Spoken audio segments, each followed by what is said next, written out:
Genesis Holocaust of the Ekajedian here on Dire Bear Adventuring Company. I'm your GM for the evening, Jason, from over at the Nerd Eternal Network. And joining me as usual will be Sarah playing Cat, Decca playing Armanto. Still have to look at his name to get it right. Did it. I get it right, but I have to look at it to get it right. Eric playing Adrian, and we should soon be graced with the presence of Patrick playing Hull.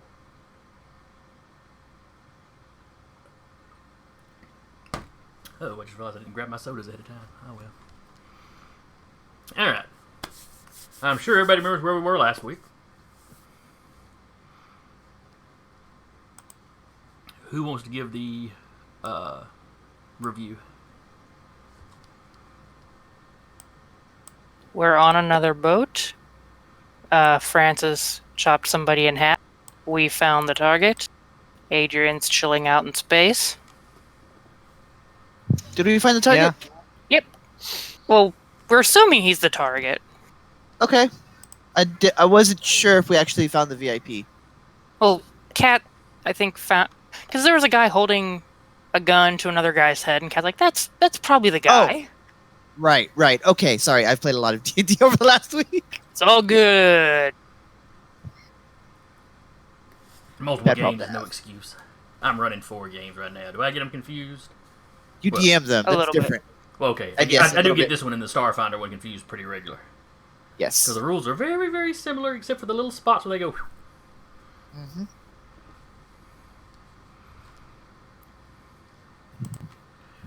I think that's about it, actually. Yeah. That's a very... Yeah. That's a pretty concise... We were repairing engineering. Yes. Engineering got repaired. Yeah. Well... Yanni patched vacuum engineering so it would hold an atmosphere. Yeah. And then the breaches got repaired. Yeah, then Hull went in and was actually working on the engines where you could move the ship. Mm-hmm. Because y'all had kind of wrecked it a little bit. A little bit. They started. Pretty sure that's not how this scenario went down. Nope. I think that's how it happened. Actually, they started it. It's exactly what happened. Pretty sure they were minding their own business, and y'all went, "Hey guys." Hey, let me show you how our lasers work. I mean, they're pirates, so nobody cares. Exactly. It'd be like if you watched a movie and somebody snuck him and punched a Nazi. You're not going to feel sorry for the guy, even if he didn't start it. But yes, we have Hull and Yanni in engineering working on it.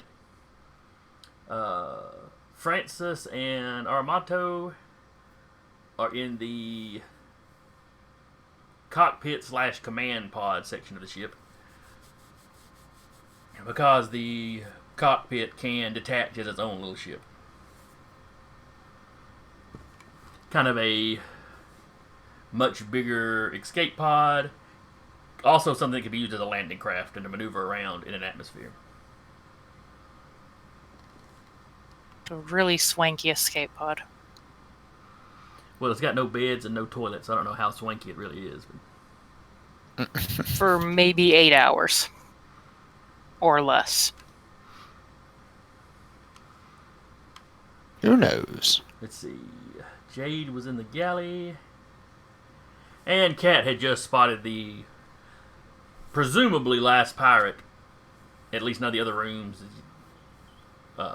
seem to have anybody.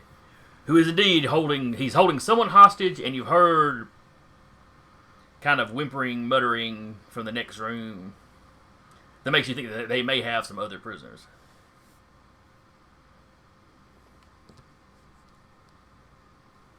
But the pirates seem to be pretty convinced that this was the guy you were after. Cat is stealth, so the guy has not seen you. But the door opens, so he knows there's somebody around. Yeah, there's an invisible cat. Yeah. Oh, I was just about to say she's not invisible, so you couldn't walk through the door, but she actually is invisible at the moment because Adrian. Yeah. Because I remembered that at level 3, because that's my permanent power level right now, Obfuscate can make 2 people invisible. That's not something you're going to wind up using a whole lot, I'm sure. It's a spell I Never. use a lot, so at the very least, me and Kat, because we're the two sneaky sneaks, sort of. And you've got a megacorp after you, and some weird ancient aliens after you, and pretty much the sci-fi Illuminati after you. And Yeah, he's trying to work on that second one. being able The to hell did hide is a big thing. what the hell did Aramanto get himself sucked into? You know, that's kind of It's what fine. Danru. That's kind of what Danru was asking when he found out about all this. 'Cause he was Yeah, the only one basically. that showed up without somebody chasing after him. Or He was the only one that didn't raise his hand during the question of, okay, who has a backstory that might involve murderers chasing. I mean, I killed my aggressor, so no, Hunter's still We're- alive. I mean, besides him, Oh. We're still working on the whole killing the aggressors. Unfortunately, some of your aggressors are not killable. That you've managed to figure out so far, at least. we'll see about that one. That's still in R&D. Okay. All right. So, bringing up the initiative order. Why? Oh wait, let me close that back off because I moved y'all over to the correct map, but I don't think I moved myself over there. There we go. We are not. I am not, in fact, on the correct map. I am on a blank piece of nothing. Try reloading. I'm on the ship map. I will do that. Sometimes it's just slow to catch up or selective to catch up. Yeah, Yep, it was selective to catch up. yeah. Roll 20's a little quirky. It makes up for it by being free. Free with an asterisk. Yeah, I haven't paid him a dime, so you know. There I'm you probably going to because I'm running out of storage space. I'm to the point now that I'm, I want to load this map. Well, that means I gotta go find me a map to delete. There we go. Mm-hmm. I know that feel. Look, Yeah. looks at my notes, cries a little bit. All right. Everybody is Okay. on the map. Oh, and just a quick shout out while I am thinking about it. Just a reminder to anybody watching, the ship maps are courtesy of zerohour.com. And while you guys can't see it on the stream, I flashed up the web address. They were nice enough to let us use their maps for the game, so I hype their stuff now and then. Yeah. And I really like the Yeah. stuff. Reasonably priced. You can get, I have the miniature for the ship map your own, but it's over in another part of the room. And I just think it's neat that you can get the maps and the miniatures to go with the maps. That's really cool. Yeah. All right, back to our subject at hand, though. I think it's literally just Cat right now. It's like we're all zoomed in on Cat. And we ended at her initiative, I believe. Oh, now the image tokens for the initiative aren't loading. That's super cool. Whatever. I'm not worried about that. As long as you can see the actual pause I can see tokens Yeah. and the dice roller. Oh well, you tend to roll regular dice. Oh, that reminds me. I need to get my dice. You can just use the dice roller. It's fine. I don't wanna. Then you can suffer like everyone else. I don't wanna. All right, Kat. So I believe he had made demands of you, of whoever it was out there to show, kind of show themselves. He knows this is who you probably come after, and he'll blow his head off.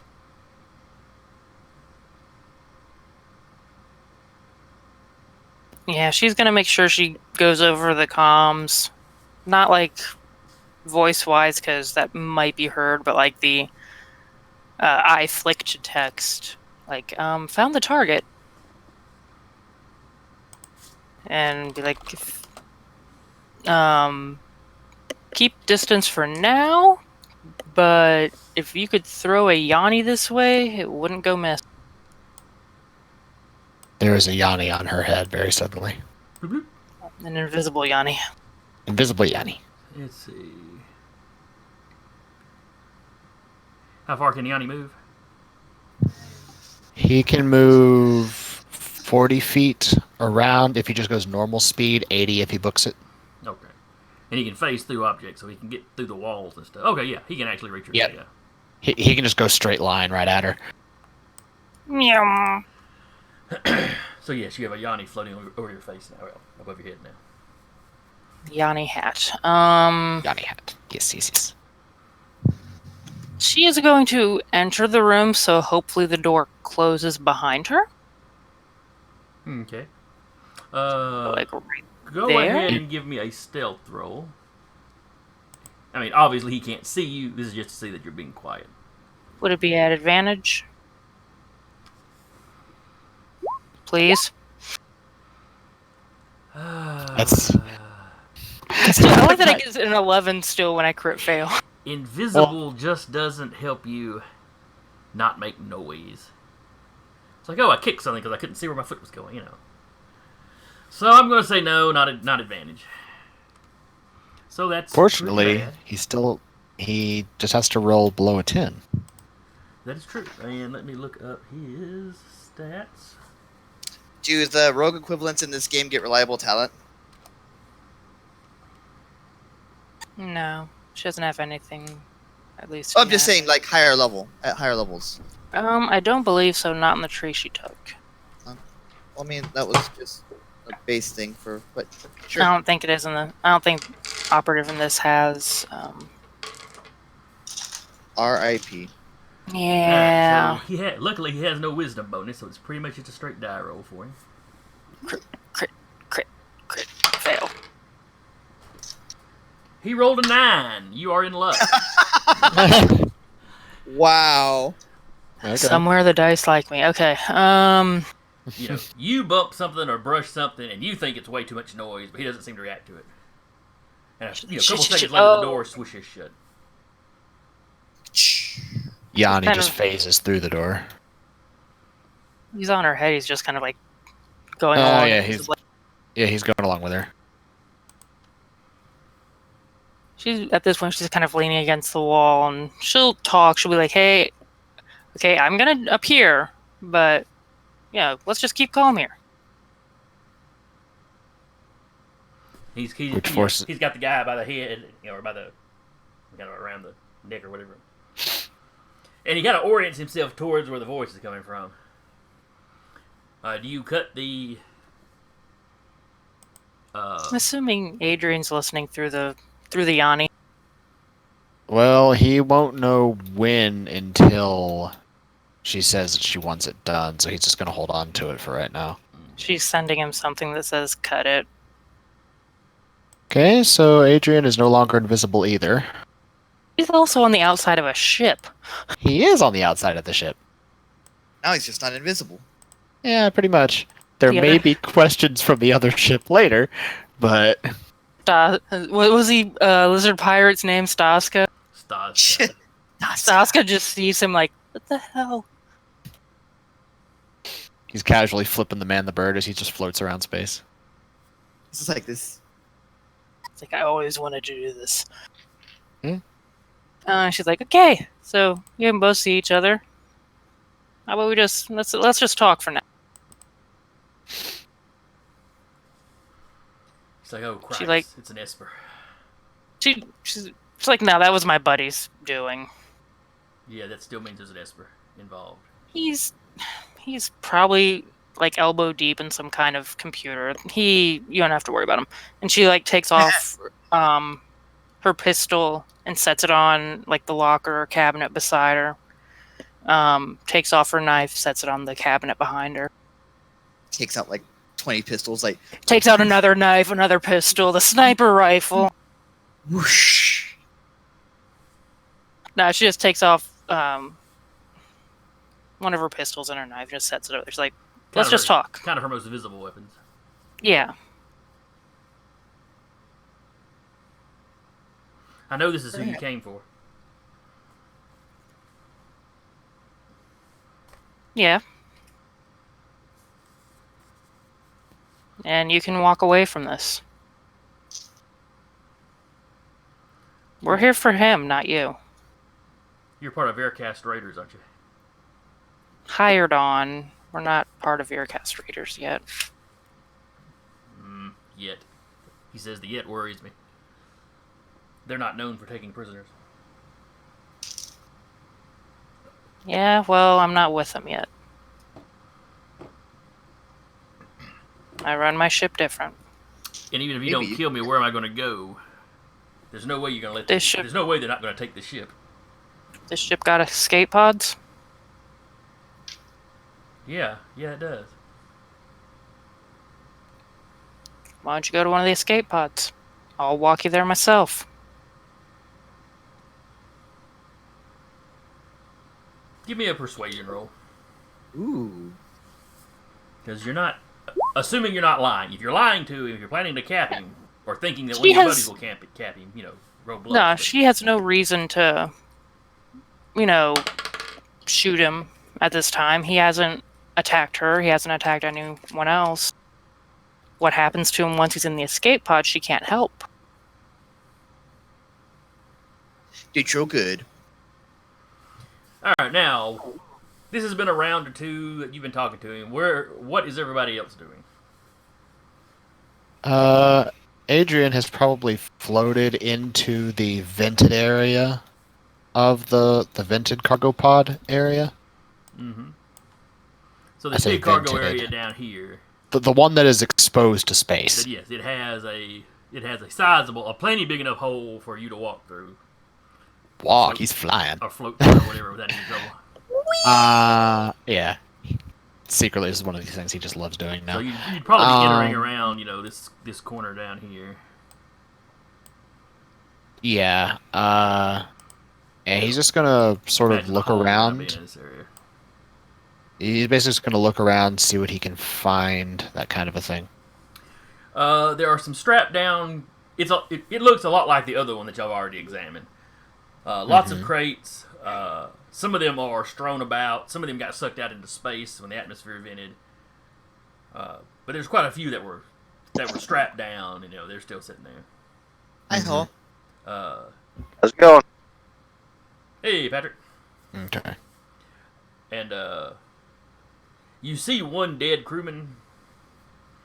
Apparently, he managed to strap himself to something before he got sucked out of the ship, Right. but wasn't able to get anywhere before he suffocated.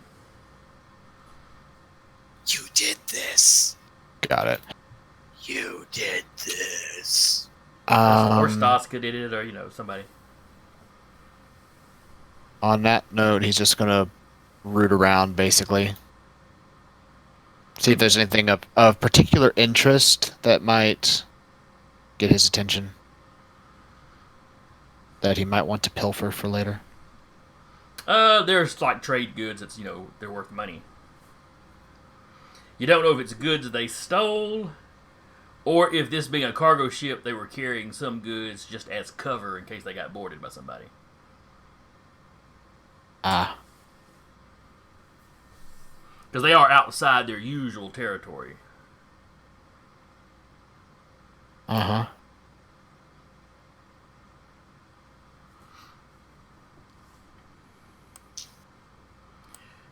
Armanto's having a crisis of faith over here. Alright, Patrick gets to catch you up. All you really missed is we review what went on last time. Cat has stepped into the room with the last pirate who is holding the VIP that you're after. Holding a gun to his head. So she steps inside, turns visible, disarms, and is basically cutting a deal with the guy, to let him take one of the escape pods and book it. Okay. Has she communicated this to everybody else, or does she have her comm unit on? She's going to if the guy agrees. She's just kind of Oh yeah, she made you keep him persuasion quiet, roll. He believes you. Okay, yeah, we can cut that deal. okay. Well, that sounds fair. We're all pirates here. Yeah, I mean, at the end of the day, live and let live. I'll take your shit. Yeah, I don't need your that's- life that's- all the time. Yeah, we'll say that's the pirate motto for the moment. That's fair. Take your shit. I'll take your shit, But yeah, but not your. I mean, you're taking the stuff. And you're like, okay, I get to go away and live. You get the VIP you wanted. It's like, give me just a second. I'm gonna make sure none of my guys get happy trigger fingers. You okay with that? That'll be fine. That'll be fine. Okay. She kind of That's gets on the perfect. comm. He seems a lot more hopeful than he was when you walked in. She gets on the comm. She's like, I'm going to be escorting a gentleman to the escape pods. Anyone gets itchy trigger fingers, you're sleeping outside this ship without atmospheric protection. Ooh. To which Orders Adrian, from the captain. to which Adrian goes, eh. Like, that's fine. Pretty much. I've always wanted to nap in space. I just have to wake Everyone up once likes- a day to recast this. That's fine. Quite Shoot. literally, actually. Yeah, 24 Kind of hours. waits to, get affirmatives back before she'll walk the guy. Does anybody disagree? Aramonto doesn't say anything because he's still like taking in what the fuck happened over here. But he Should- will. He will eyeball text Cat with an affirmative. Okay. All right. She's the least concerned about Aramonto just shooting some. That's fair. The man doesn't carry a gun, so who's he going Just to? comes out of nowhere with a sword like, ah! I do have a gun. Oh, do you? Yeah, I got one from that one dude that I fought in one-on-one combat. Oh, yeah. It's not a good gun, but it's a gun. It's the one you got from the cat guy, right? Yeah, the cat guy. Oh, I had his name. His name was right on the tip of my tongue. It doesn't matter. Cat dude. But yeah, he had like the little Catman dude. the little kind of small rifle thing. Yeah, that's not a bad gun. It's like it looks like he's a rifle? pioneer. Looks like he's a pioneer from like the 1700s, with the weapon strapped around his like this. Like And a then- bandolier. Yeah, you can't see the swords if he doesn't have them out because his rig has it where he studs, but he has the gun. Okay. Since I'm going to assume no one came back with, yeah, I'm shooting the guy as soon as you walk out, Cat's gonna walk the guy out. Armato Francis does walk out of the pod area while Okay, if he would walk out, I would just let him, and then I would walk in, and I would make sure Francis leaves all the way, and then I would close both doors and take off with the thing. Just cool off. the problem with that is or Francis rather, took his not a lightsaber and cut one of those doors open. So he cut this door, right? Correct. Is this door closable? Oh yes, it is. Well, I the can- only issue would be it won't make a complete vacuum, possibly. Like an airlock situation. Well, if this one closes, doesn't that shoot out the entire thing right there, or is the ship just that front part? Like, I would think it's like this is like from the ship to the detachable ship, and this is the Like, back of the this is- detachable. This is Yeah. Yeah, Think of this right. this is the Think of these airlock, two right? little spots right here as the engines for the little pod. yeah. So, That's if what. you That's seal how I, this that's how I figured. door, yeah, you can safely fly around. That's what I was gonna do. Okay. So I'll Didn't close Francis cut that door though? No, oh he no, he cut- cut it it. was He this cut middle this door. door. Okay, I forgot there was another. There were They three were- doors. They were standing in this section, and they heard him override this door shutting before he launched. Okay. He was planning okay. to launch and let the air pressure in the room suck them out. Okay. I for some reason thought this door was damaged too. No. Okay. So I will safely close that door and then take off in this, and I'll let the group know. I'll text the group and be like, I'm going for a ride. You guys got this. No. In As the you middle of our detach- job. As you detach, you get several warnings of weapon systems locking onto you, and the other pirate ship, the Something Voyager. Eternal Voyager. Yeah. The It's Eternal me. Voyager, Staska's fighter, and the gunners that you left on The roustabout. Roustabout, aka the Hellborn Hellbound. Hand. I will tell all of them it's me. It's the Sentinel. Just doing a look around, make sure we don't have any stragglers. But it looks like you guys are doing that for me. Yes, that's our purpose out here. Okay. Why are you detaching the pod? The captain. Making sure it works. Make sure it works. I'm making sure they don't get it. Is this over like a comm that Cat can hear as well? Yeah. If y'all's comms will be set up for their Yeah. their bands too. I'm making sure they don't get it, and I'm also making sure, I'm making sure they don't get it, and also I'm making sure they don't use it to tear a hole out of the side of the ship. But from the last update I got, there's only one person left, and we have secured the VIP. Captain Varla's like, all right, however y'all want to do it. This is this is your op, basically. Thank you. Please attach the weapon systems. And they do. The weapon system stop locking onto you. I'm gonna do a lap. All right, Cat will walk Spots out of the Adrian room floating first. around. Just kind of like hold her hand back, like, let me just make sure. I trust my folks, but I just want to make sure, everything's good. You understand, right? All right, yeah. She comes out to about, comes out of the room, kind of pokes around the corner, like this. Francis and Jade are standing there. I only look like a monster. I'm not actually a monster. She knows like bits and pieces. They've revealed bits and pieces of their history with these guys, right? You know it's the Red. You don't necessarily know exactly what they did to piss off the Red Just that Dust. there's a history with them. Or the Scarlet Dust, whatever they're called. I think it was Scarlet Dust. Yeah, Scarlet Dust Pirates. You know they had an op, where they were going after something and it went bad. You probably know a building burned down somewhere. Yeah, just that there's some bad blood. I don't know that they told you, hey, we stumbled across who's actually in charge of these people. Don't know. Just that there's like bad blood between them, like. Yes, and Francis would probably say something about the fact that he'd much rather flush his guy in an airlock and let him go. Yeah, well, we don't always get what we want. You guys made me the captain. You get to listen to my orders now.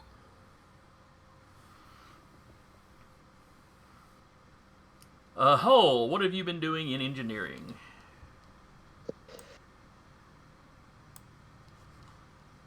Patrick? Okay. Let's get out. Alright.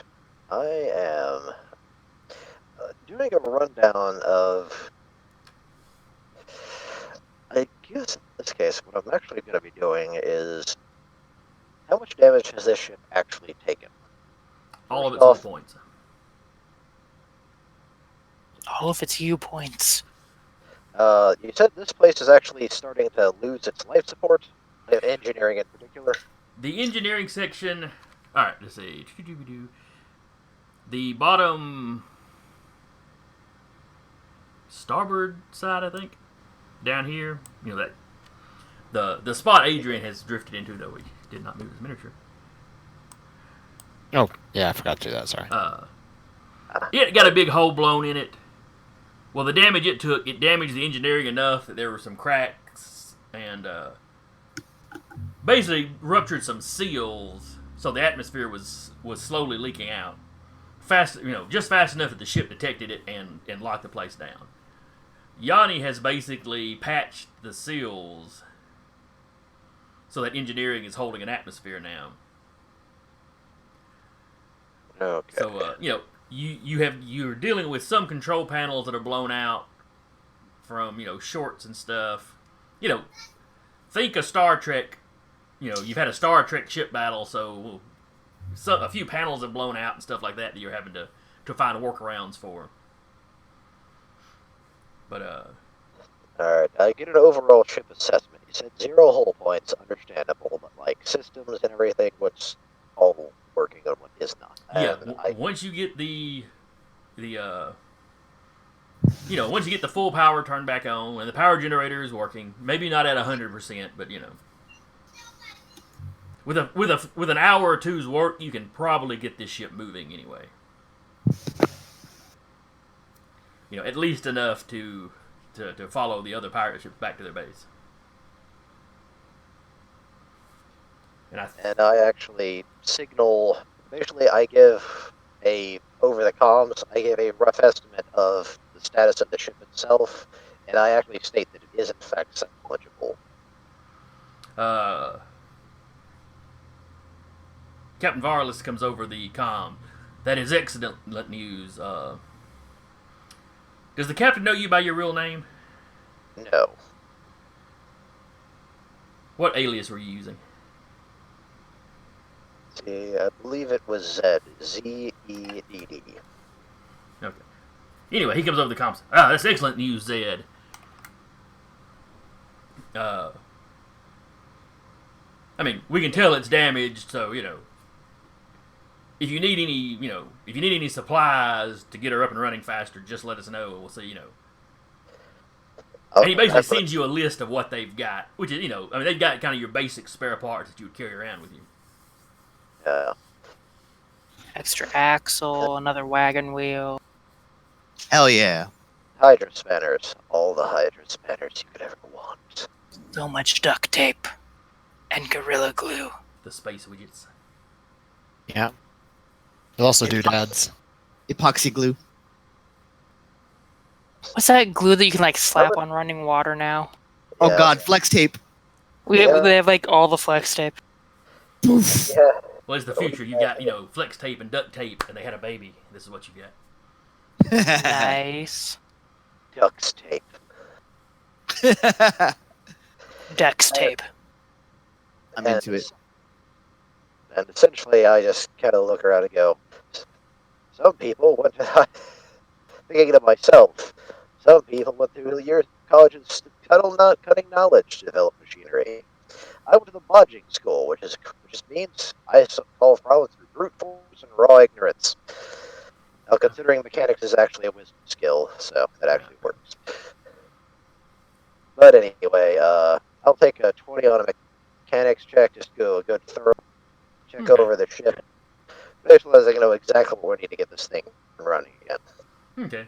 You start running diagnostics, the blown out panels, you got the information that comes up there, you got those rerouted to another panel, and you're just kind of having to tab between the two.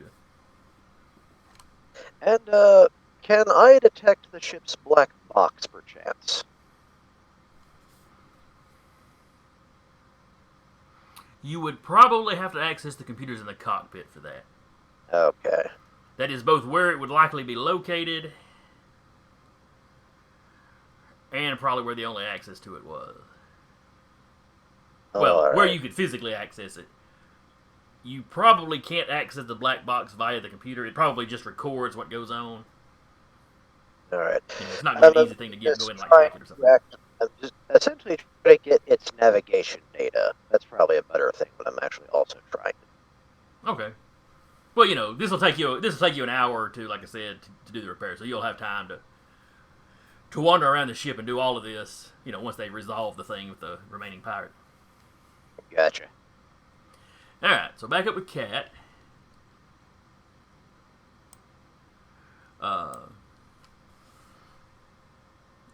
Francis would rather Flush has got an airlock, given his druthers, but yeah, he's not gonna cause a problem.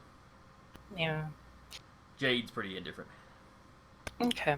She'll walk the guy to the escape pod. Okay. He's keeping his gun on the hostage at the moment. She'll kind of stop, not like right here. Be like, okay, we're at the escape pod. Okay. Give me the guy. You go free. And text to something she'd maybe have. If someone could be nearish to in case shit goes, pear shaped. There's a Yanni still on her head. Somebody that could actually apply force to this guy if need be. All right. Just There's in a case he Yanni tries still to on her do head. something. He basically pulls the VIP into this little notch right here. I mean, keeping the VIP kind of between him and you as he starts to load himself into the escape pod. But prior to that, Just in case he give me gets a any. perception check. Just in case he gets any ideas, she is going to try and grab the VIP if he tries to drag her in or drag him in. Give me a moment. Because there's a Yanni too.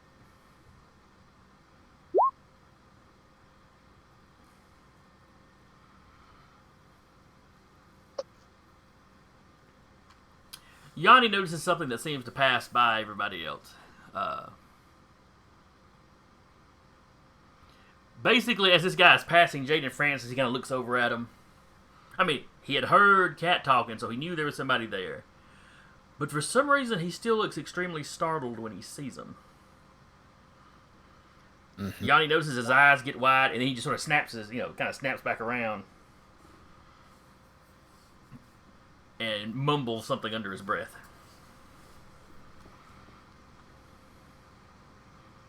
That would send a message to Cat.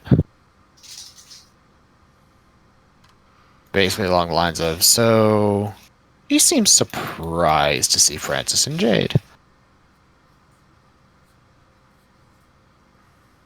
Noted. So anyway, he gets here. Do you want me to catch the escape pod? I'm still out here. Catch it with what? Your hands? Hold on. Well, it's kind of football shaped, but of course, Adrian's the Go nerd. along. Adrian's a nerd, so I don't know how well he'd catch a football. I'm also riding in the ship. I could just crash into it. We've also got like 5 gunships out there. Just let's calm down. We But, can call in a flavor with Staska. But he does not try to take the VIP. He just climbs into the escape pod. Closes it up. You're guessing bypasses the usual checks. He seems to be in a hurry. It's their funeral. Understandable. We didn't check them either, so. And then the escape pod drops down into the layer and you hear, seals up. You kind of hear the, and the little shudder of the ship as the pod escapes out. And then, yeah, I was gonna say she gets on the comp. She has the VIP, and we're sure this is the VIP. I mean, we saw the picture and everything. sure. I believe so. Yes. Yeah. I'm pretty sure they showed you a picture. I think I mentioned it last time. Yeah. Yes. Yeah. Mm-hmm. So this guy is the VIP. I'm just rolling something to see numbers. Against her better judgment, Kat will come over because she's playing pirate right now. She'll come over the comms and be like, "Last one's in a escape tube. You guys do what you want to do with them." Well, that sounds like you were planning to kill him from jump. You should Well, roll him she once. knows that if The player called the DM's bluff. The DM will remember this. no, but she knows that even if she says don't shoot, they're probably gonna shoot. She's hoping they don't shoot, but They're probably going to shoot. Does do Adrian and I see a light show? You, from outside where you're kind of patrolling around, you immediately see Staska's fighter kind of veer off. he cooperated. He was compliant. It's one guy. And we're in the middle of nowhere. Staska flies back sadly. Nowhere. That means no. Varlas comes over the radio. Don't be a softy.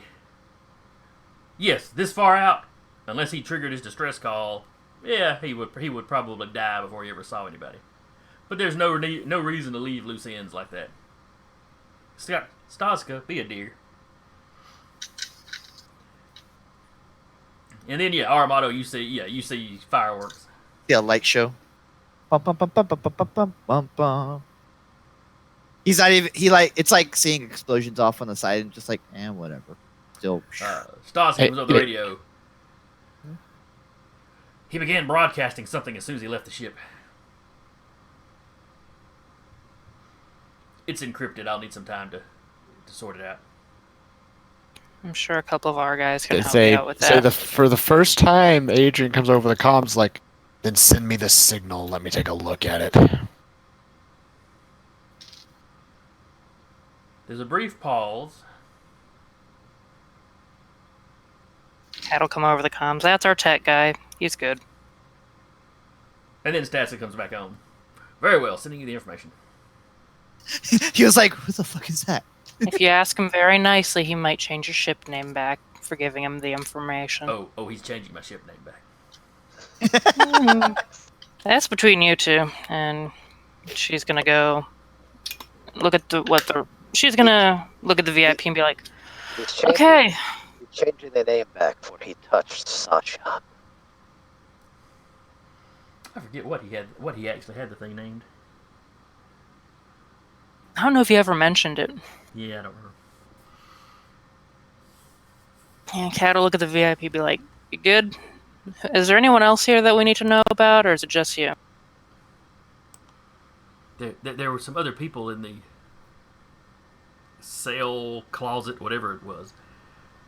Okay, is Hull still there? Did he come back to where he was?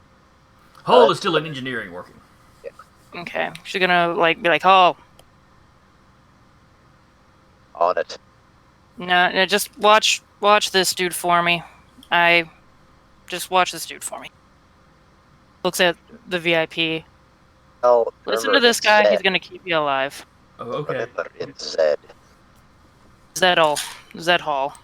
So the researcher basically, I guess I can delete that guy.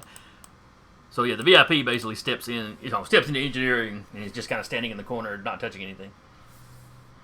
We'll get you off the ship in a few. I'm just gonna go look at your buddies, and walks back towards where everyone else was. He seems to be as scared of you as he was of the guy with the gun to his head.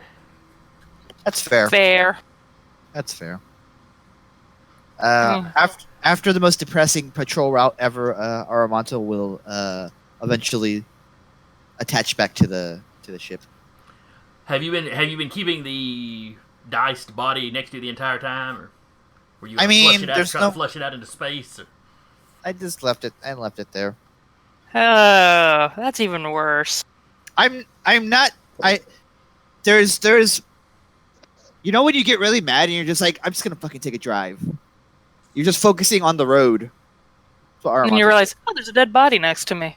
It'll process as soon as everything attaches back. After the ventriloquist act. Exactly. You gather up all the other bodies. You'll forget about this diced up guy. The next day, you're like, I keep catching a whiff of something. Have we got a dead mouse somewhere? Check the mouse traps. So everything attaches back in. Space The door opens up on the back, and he looks, and then he remembers the gobbets of Pilot on the side of him, and he looks at it and just like shakes his head, gets up and walks out.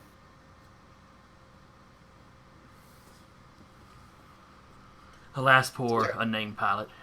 We barely knew you. His name is now Horatio. I knew him. Just be like, well, it was Yorick that he knew. It was alas, poor Yorick. It was Horatio the guy was talking to about poor Yorick. Shakespeare sucks, okay? Just because the man couldn't spell his name consistently. I mean that, but also... Oh, I'm not going to get into this rant during Espergenesis. No, this is the exact place to have a rant about Shakespeare. It's a great place to have a rant about an Elizabeth. Who doesn't like Romeo and Juliet? I don't. I don't like it. I hated it in high school. I met a kid. My late 30s, I guess, is when I ran into this guy. Mm-hmm. And he told me something about Romeo and Juliet, or his theory of Romeo and Juliet, that changed my mind about the entire play. It's a comedy. It's old folks griping and making fun of teenagers. When I thought about it like that, I looked back over the play and I thought it makes a whole lot more sense to me now. Shakespeare's not that innovative. Wasn't that innovative? Anyway. Yep. Alright. So you spend the next hour or so dumping bodies out of airlock, stripping bodies of any useful goods. Which, granted, I think you had already searched most of them bodies, but yeah. Maybe you extract the usable organs. I don't know how far pirating goes. Cat was like, got some good kidneys. He must not have been a heavy drinker. Put these on ice. These are going to be mine next week. Pirating, not black market. It's all the same thing. We don't have enough ice and coolers for this. You have Or got we- an entire area over here open to the vacuum of space. It's plenty I cold. was gonna say the I- vacuum space is pretty damn cold. I think the vacuum of space might damage it a little too much. Just putting that out there. Put it in a paper sack, it'll be fine. Freezer burn. Ziploc bag. Let's say Freezer while one. while these shenanigans are happening, Adrian would be going over that data while just essentially chilling, floating in the middle of that cargo room, so no one will bother him. Someone walks by, looks in the door like, uh, Now he's got the big emergency door seals over it right now. So eventually someone's just like, anyone seen Adrian? Did he go back to the ship? all right. He's probably floating. So over How the do you course know? of the next hour or so, Adrian is working on the data, or trying to unencrypt the broadcast. Hull is getting the ship up and running. So as the rest of y'all are throwing bodies off, all the lighting comes back on. Woo! I can see. Also, I We found the can dance. fight! Also, I found the dance party option at a disco ball. Dum, dum, dum. Stop wasting power. Is it Alright, really ship wasting ready. power though? Stop it. In that time, Patrick, you also No managed to sandstorm. extract the black box. You can tell it's been modified, where it has got a feature to let it be easily reformatted. Because it's a virus. Essentially, basically, if someone tried to board the ship, they could immediately. Right. Oh, we weren't there. Man, we needed that. So you'll have to examine it and see if they actually triggered that or not. It'll take you'll probably have to get it back to the roustabout to use your full range of equipment to access it. Because it's a black box. It's not built to be particularly easy to access. Hmm.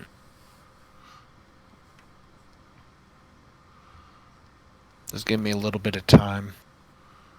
But so y'all return to the ship. How many other people were there on this ship? Or was it just the VIP? Oh, that's right. Dealing with the. There are 3 other individuals that were in the secure storage area.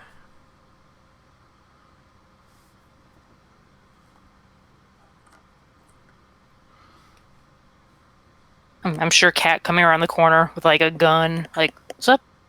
A gun, a Just mask. It's A gun, a mask. It is a man, a woman, and a child. Ugh. She's like, oh, At least hi. at least unmasked. Jesus. No, not with the information she got recently. No, the mask stays on. Yeah, Glued to her Adrian's face. has been staying on too. Hey guys, could you come with me? Just stand in the airlock.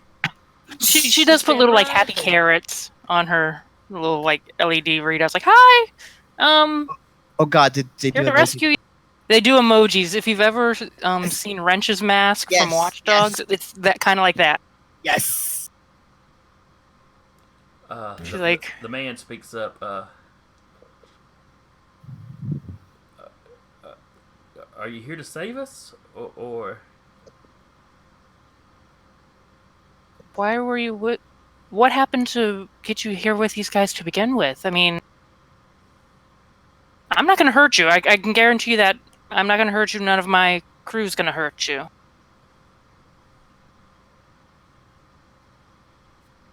I don't know? Are you they guys did- okay? Yes, they haven't hurt us yet.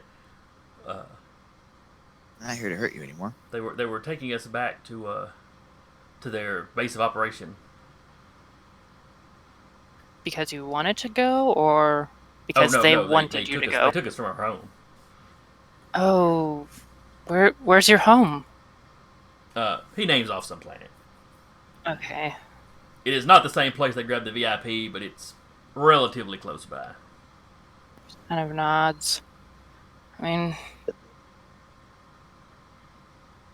Okay, I'm not there, I'm. so I can't ask questions. What was that, Patrick? I'm not there, so I can't ask questions. So. It's like Let's get you out of here. We'll get you to the galley. I'm sure they've got some food. Get you sat down. We're gonna figure this out.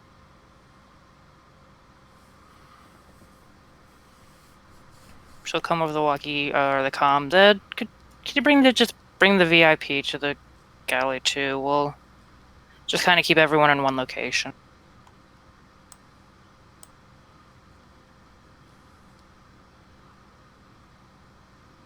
Okay. I'm busy. Y'all can do that. Where are you exactly? I've walked around this entire. Where are you? On the ship.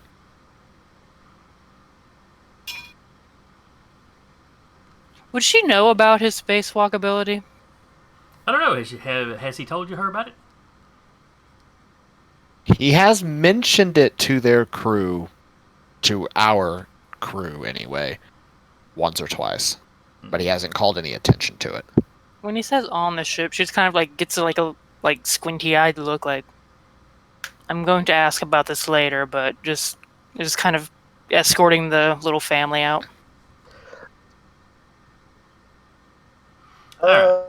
Question: how many people can you actually carry? Can you carry people when you spacewalk? Up to 10 people. How about discreetly leave the ship and board ours? Considering the other ships are probably within visual range, They're pretty close. He can obfuscate only 2 people. only 2. And I have used both of my power slots for the next Well, hour, y'all are free to return. You know, obviously somebody's got to stay on here to pilot the thing. But other than that, Yeah. you're free to return to your ship now if you want to. Make sure the other 2 guys we have with us, the gunners, remain in their gunner seats. Because keep in mind, on the starboard airlock over here, is you have basically got like an umbilical kind of thing attaching it to the roustabout right now. That's how you boarded the ship. Yeah. Okay. Other option. We find some, let's say, any cargo containers we can hide them in. Basically say, hey, we found this, we're claiming it. Essentially, basically, like we're bringing supplies or other stuff back on. There are certainly cargo containers on the ship large enough to hide people in, yeah. Basically, anything to keep them hidden from our associates. Well, the umbilical cord, they can't see what's walking over there, can they? No. I was just more concerned if they happen to be like, they run into us while we're escorting family in. The trick is on the Telegun. roustabout, you have got those 2 Bachorta The gunners. Yeah. Now, presumably, they are manning their posts. Which would be... Let me take a quick look at the roustabout's map.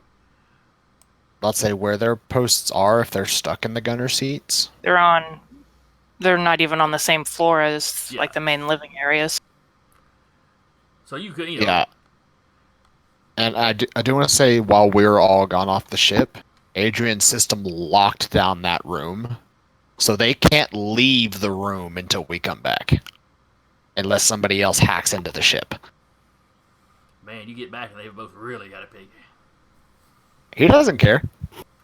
Gone before we left. Alright. So, you go through the... Here you go. Why do you have a bottle of Pine Sol? It's not. But yeah, y'all could easily move them unseen from the pirate ship's airlock onto the Roustabout. starboard.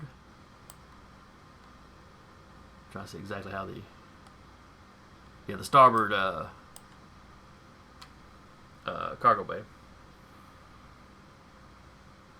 or the starboard cargo bay door. Mm. Well, hang on now. Where are the gunners located at? Cause They're not on the same floor. I think it has like how this one has like the turret access on it. I think it has something similar to that on the roustabout. There's a separate floor that has the defense systems, if I remember the map correctly. yeah, but that also has the port and starboard cargo doors. Yeah, but they can't open them.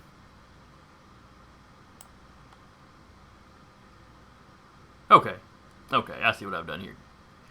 The umbilical cord would be hooked to one of the airlocks, not one of the big cargo doors. So yeah, they're on a lower level where you'd be putting these guys in on kind of the top floor. Yeah. We're all in agreement to put them on here. Sure. There's a message that comes over their personal comms, not the group, the one that's open to the pirates, says, I've also locked our guests in the defense systems, so they can't leave that room. And if they start fiddling with the defense systems in retaliation to that, I can lock them out of that too. I'm not so much concerned about that as we now have 3 civilians, a child, going back to a station full of pirates. So we just keep them on the ship. I didn't plan on leaving the vessel anyway. It just feels dangerous. I can take them with me. I'll kill any of them. No, you're not. Oh, no one's killing anyone right now. Let's just get that. Yeah, let's call. We've done enough. We've had enough murder for the day, guys. We've reached the quota. You got to throw them back now. You can do maiming, but no murdering. There's going to be so much murder. Just like looks at the family. Look, we're not really in a place that's family friendly that we're going back to. We can keep you on our ship, and as soon as we finish what we're doing here, we can get you somewhere that's going to be a little bit more family friendly than a pirate station. Okay, give me a persuasion roll. See how convinced he is. Ooh. Give me a second. We'll go grab a drink while you're doing that. I'll be right back. Because I got to figure out where my roll 20. There it is.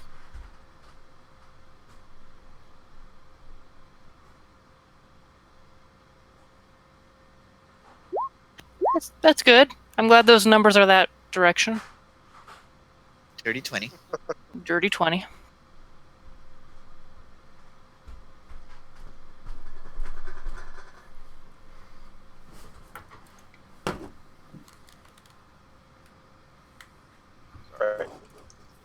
Alright.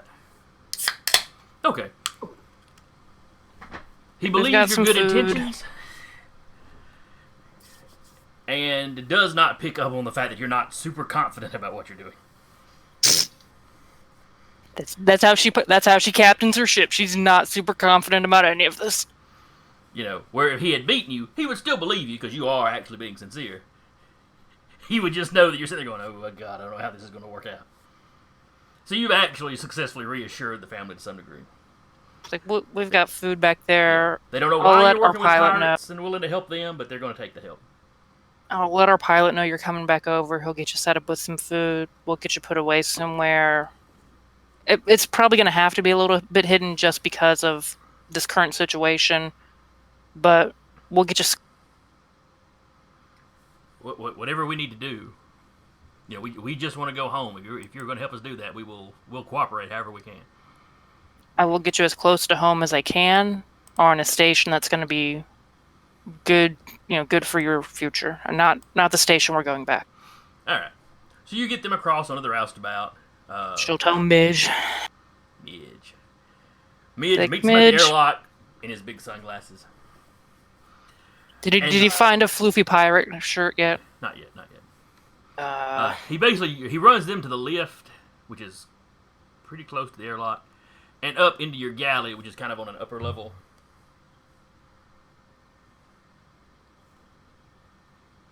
she tells him like, if I'll let you know if we need to have them move somewhere else. Just, I don't think they're gonna try anything. Just kind of keep an eye on them. Will do. And he tells up on the galley, there's plenty of little, you got the lift that you Hidey duck holes. into. You got a couple of little closets and storage areas. Imagine it has like the little like hidey hole, kind of like the Firefly did. Yeah, it's got a little closet here, and it's got what I assume is like the cold storage. The refrigeration. They could duck into the walk-in fridge if they had to. Yeah, we'd be able to hide them somewhere if we needed to. All right. All right. So some of you go back to the roustabout, presumably, and some of you stay on board this ship. You've got Jim or Midge flying the roustabout. Presumably, Aramonto will stay piloting this ship to follow the Eternal Voyager. Yeah, I'll fly this one. I'll even let them know. I got this ship under control. I'll take it back with y'all. I'm letting the captain of the pirates know. Yeah, Captain Varlas. Yeah, Captain Varlas. Yeah, very good. I used to be pretty good at this when I was younger. So all the ships kind of form up around the damaged one. Mm. Then when we put the VIP back on the roustabout. Separate from the family. Yeah, absolutely. Before they put him back on the roustabout, Kat would kind of ask, like, why would someone be interested in you? Are you, like, a scientist? Yes, I'm a researcher. On what? I mean, it seems kind of weird that a group like this would want a researcher. If they make designer drugs, they'd want one. I mean, you don't have to get super specific. Roll me medical. Roll me a persuasion, because he's looking at you as just your more pirate kidnappers. He doesn't know if he's in a better situation now or not. Fair. Kat's not sure about that either.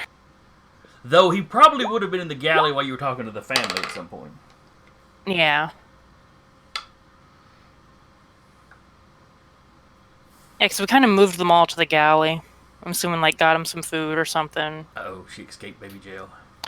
Yeah. The pork chop. Yes. Food. So, all right, that was almost the opposite of your last persuasion check. Yeah, I've been doing that a lot. So, basically, you don't get much information out of him. He's being a little tight-lipped. He does admit that, yeah, he's a researcher, studies advanced technologies. Mom, it's a cord. Mom, it's a cord. Mom.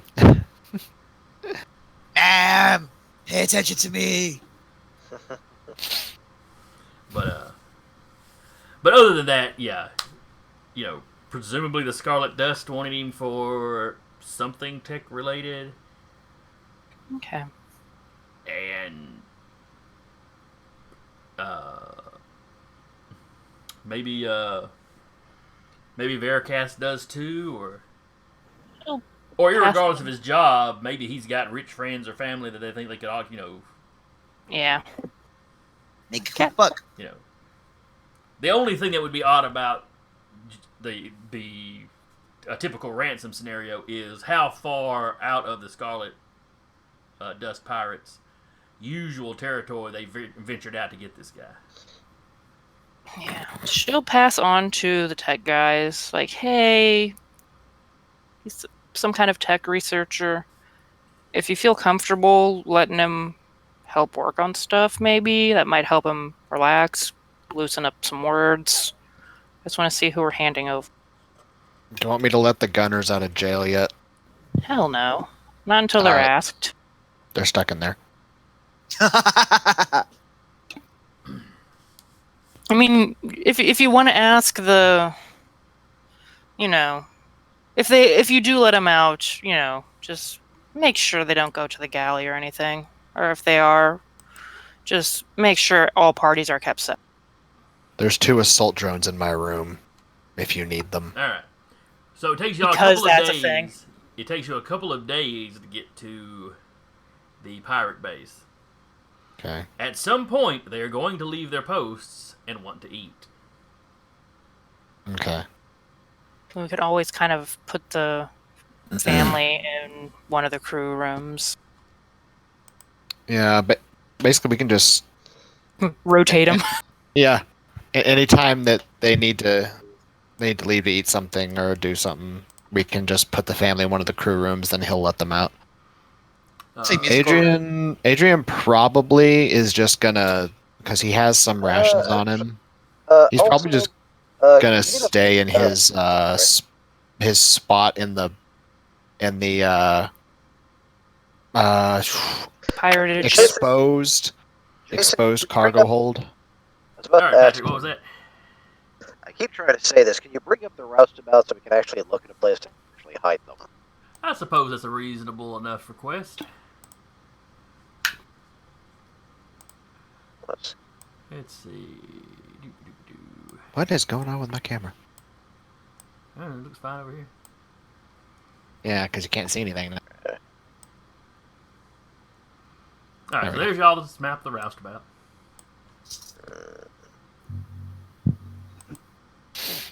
a weird reverb there. Where would be a good place to hide? And the gunnery stations, they are located. Defense system, lower levels. Yeah. I see it there. I mean, if all else fails, we could keep some people over on the other ship, and they could be in one of the crew quarters. Well, you've got crew quarters here that you shut the door and lock it. Your gunners basically have either sleeping bags or hammocks that hang up in one of the storage spots. They don't get a room. Your VIP would be basically using Jim's room. Since under normal circumstances, Jim uses the holding cell as his room.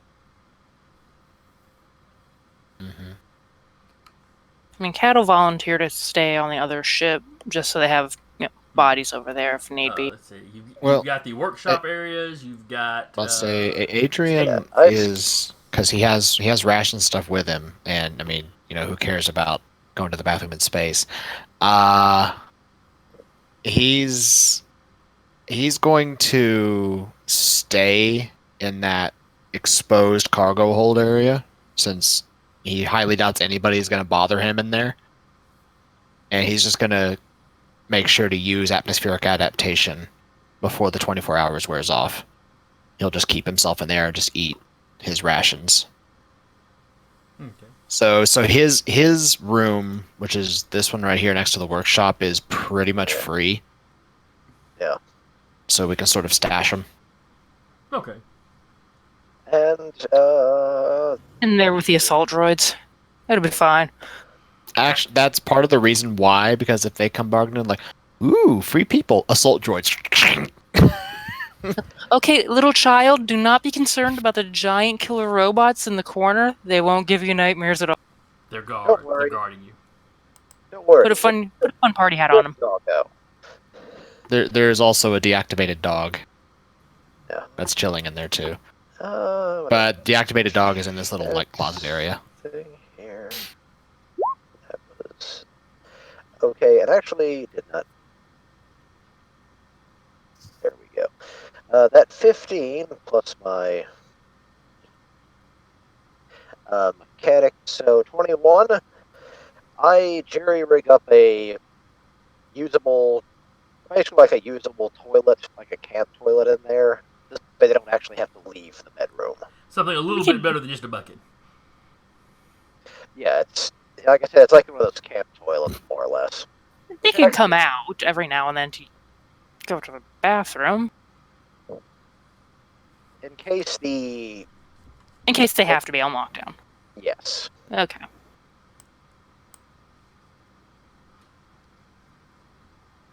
It's just one of those they got to check to see where your guest gunners are. yeah, Mm-hmm. Because the bathrooms, if they cut through this other bedroom, that's just bathrooms just right around the corner. Yeah. Yep.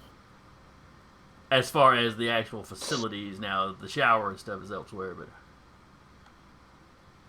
they can go a couple of days without a shower, even if it smells like they already have. I was gonna say, the pirates or the hostages? yes. It's a definite just Yeah, yes. that's what I thought. Yeah, that's what I thought. All right. Let's see here.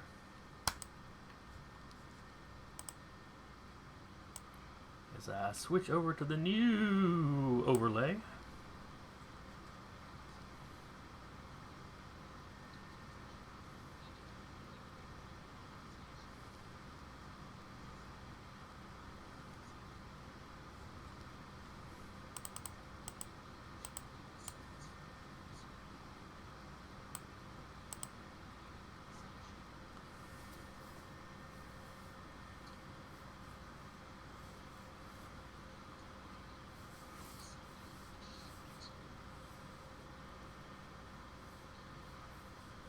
So, dear, much beloved family member of hers. No, don't shoot her.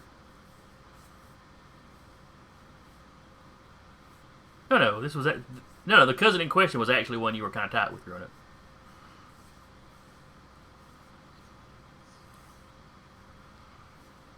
Well, now keep in mind, I don't think your family knows what happened to you. You just went out looking for this guy and disappeared. As far as they're concerned.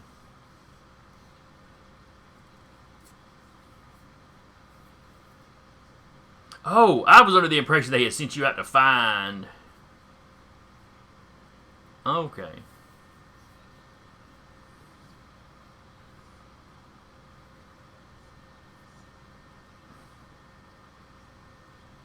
Okay.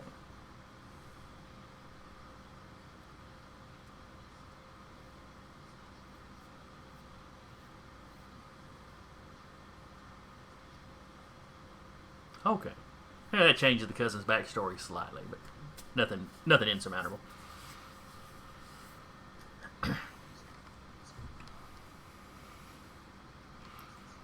Or does he just tell people that?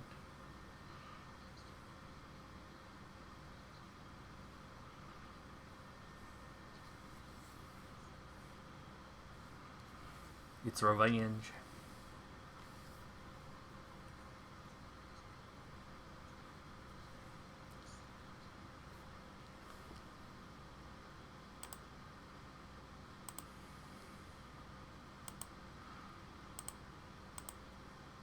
Alright. Give me just a second. I switched to the new overlay, so I gotta get your names slapped up there. Basically, I'm setting up an overlay for, when we're using the map and then when we're not using the map.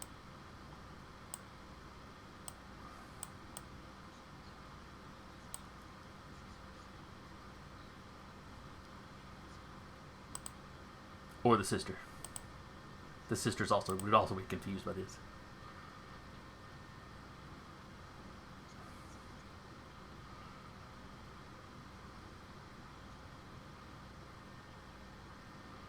Alright, now there's Adrian. Silly Adrian being at the top just because it's alphabetical.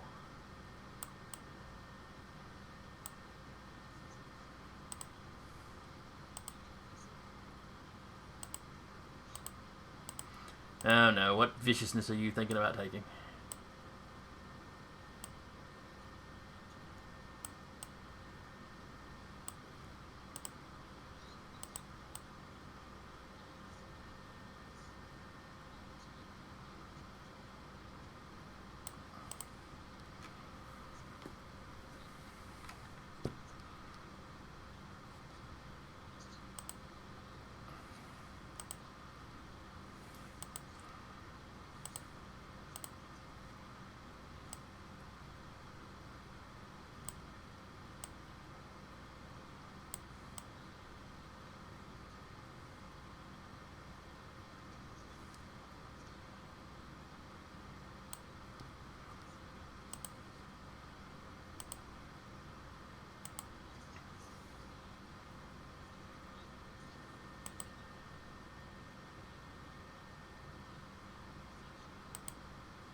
What's that?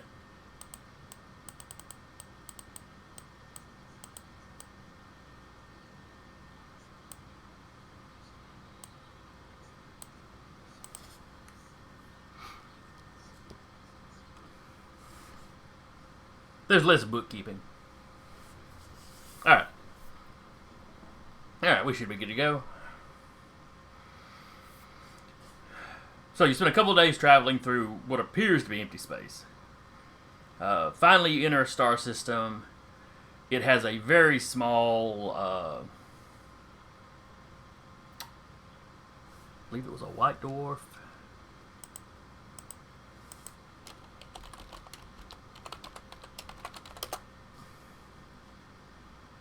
Let's see.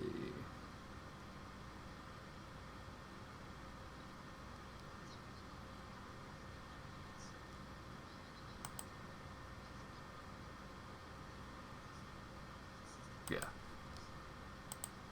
You start getting your not paladin auras.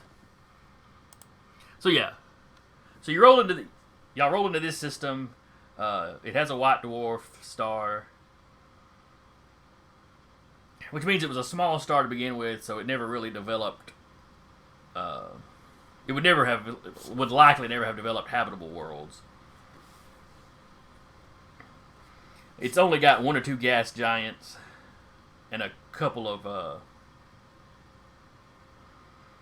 kind of rocky worlds that are up pretty close to the star. There is, however, an asteroid field, and that's where y'all go. Or an asteroid belt, I should say. They zoom in on a fairly large asteroid. You know, it's probably 100 miles across or so.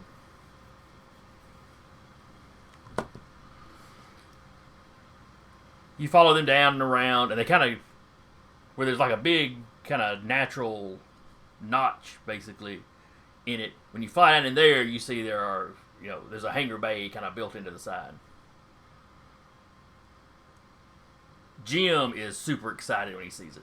It is the classic pirate asteroid base.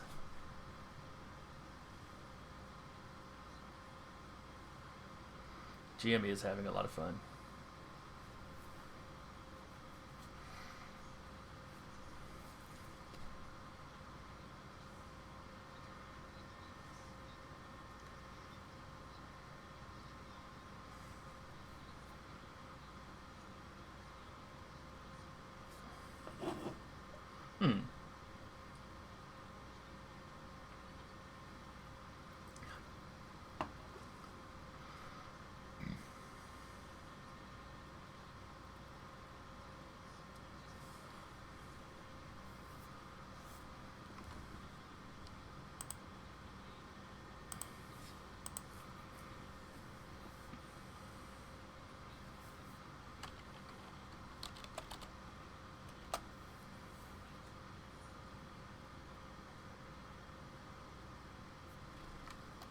Yeah.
How much did she tell you about the family?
Alright, as you eventually walk away, Cat, give me a insight roll.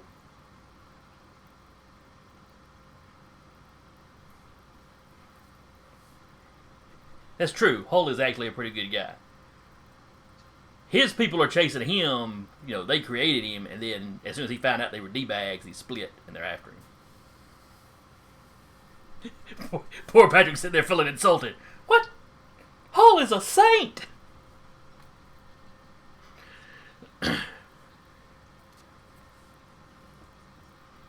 Yeah, that's true.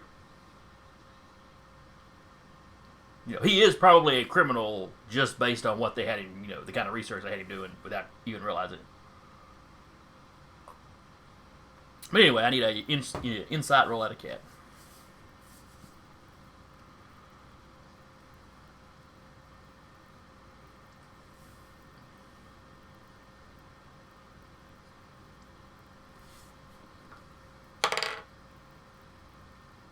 Okay. Forget I said anything. Nothing occurs to you. You don't think about anything. Alright.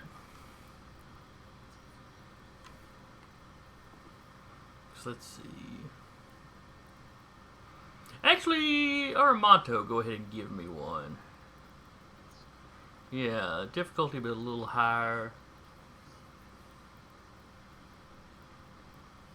That's it.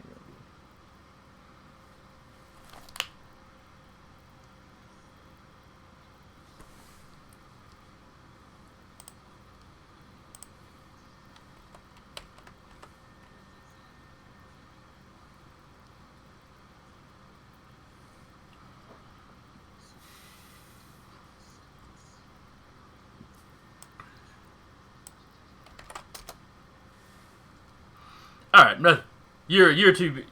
Armato is still too busy mulling over the stuff. You know, what's been bothering you? What Cat just said.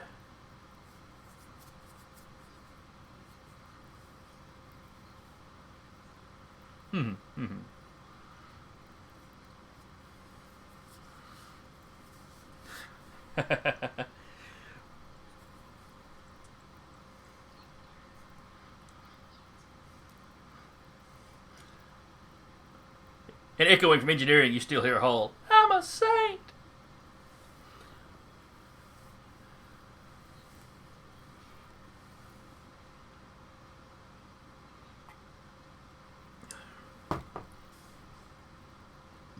From now on, I'm Hill.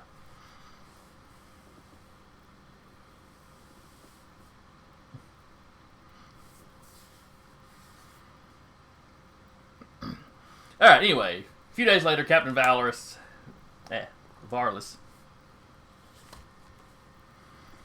Oh wait, no, I had already described the station to you. Never mind. You fly in, you dock. It's quite a large docking bay. It easily fits all 3 ships.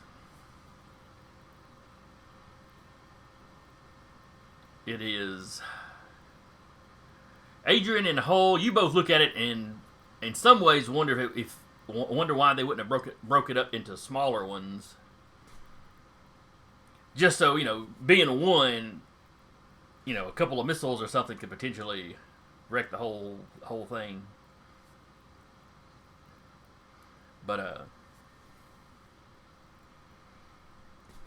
let's see. Who handles the scanners on the ship? Who does the scans?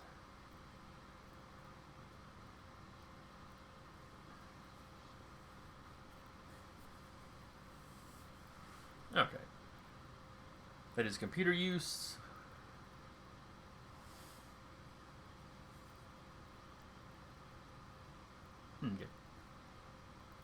Okay. You scan the asteroids you're coming up on it. And there's nothing particularly unusual about it at first. I mean, it's rocky, there's lots of iron, typical. What you do notice is the materials, the exact composition does not really match the other surrounding asteroids. Implying to you that this one was literally hauled here. So this may have been a mining operation somewhere else. It may have been something the pirates found somewhere and moved here to use.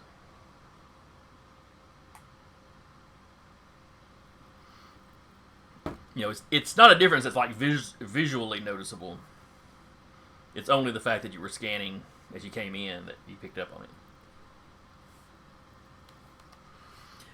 Adrian, you have spent those days working on the black box.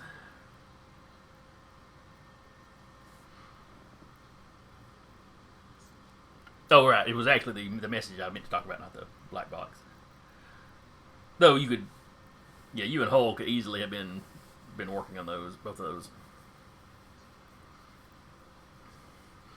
Alright. So give me a computer use roll for the message.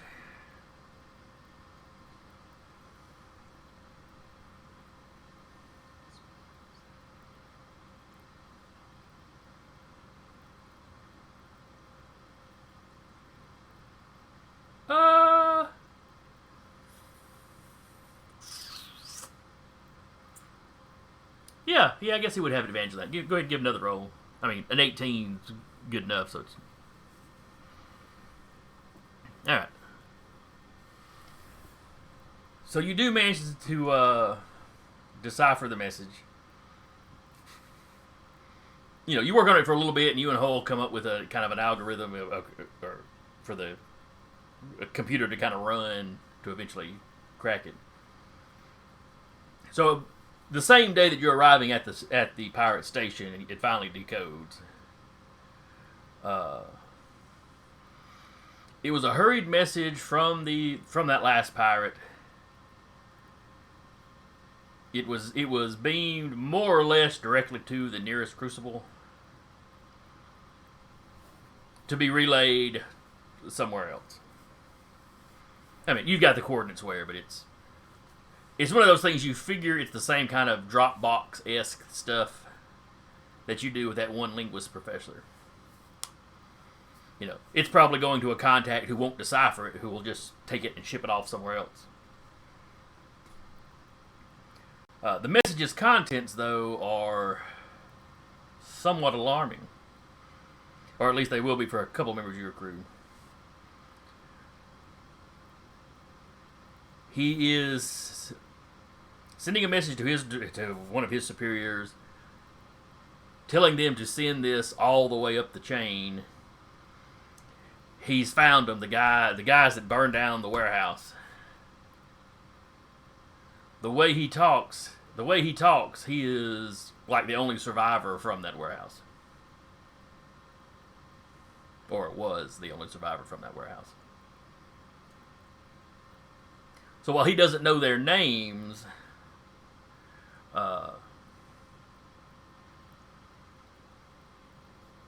he sent, he had spotted them. He sent them. He had a device on him, recording what he had. Basically, a cybernetic implant where he could record what he sees. Maybe a replacement eye from some damage he took at the warehouse. Who knows?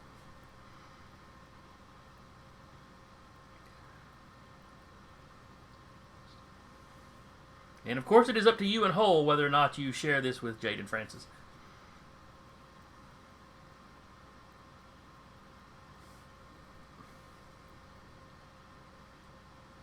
Okay.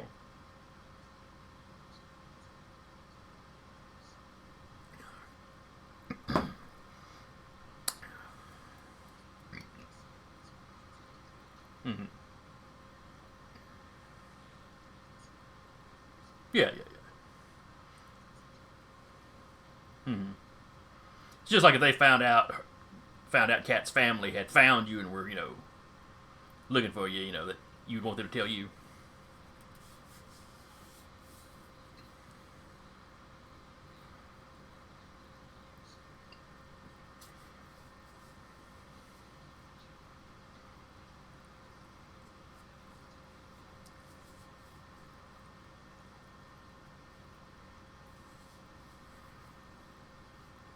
Adrian just has people prioritized.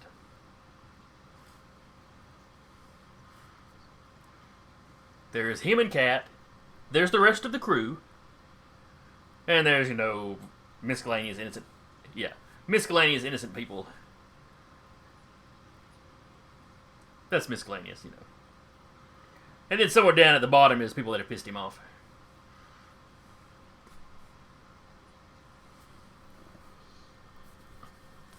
They're on with the rest of the crew.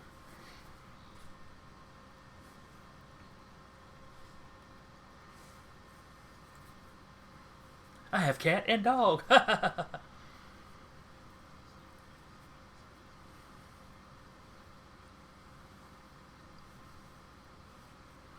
was going to say, they both get caught in an explosion. He just puts the remaining pieces together and you have cat, dog.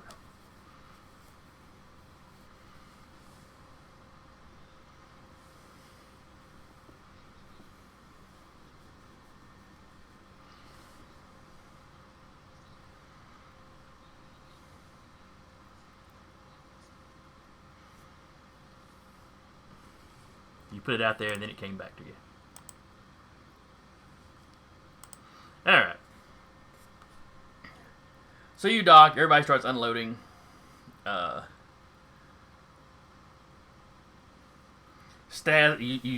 y'all unload off the ship, you see Stazka has climbed out of his fighter, and he's doing a lot of stretches and kind of the old man, because he has been in a fighter for a couple of days now.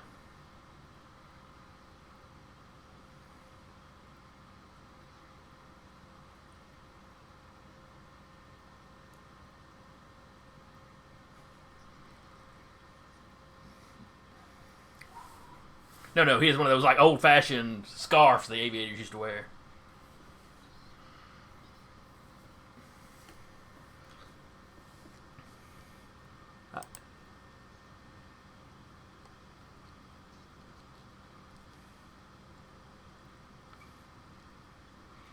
Yes, he is.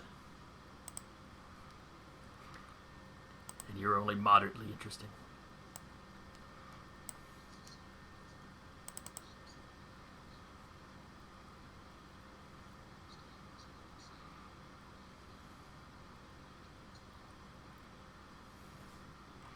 Okay.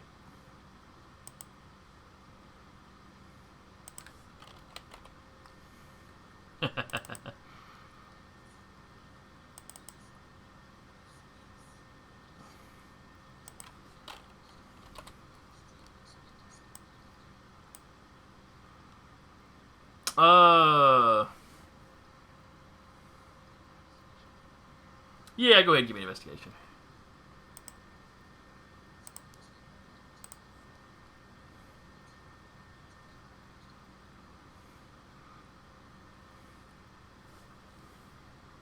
All right. Nah, kind of generic trade goods. Uh, if you were on a regular station, it's crap you could sell, but a lot of it's food stuffs and stuff the pirates will probably just keep and use.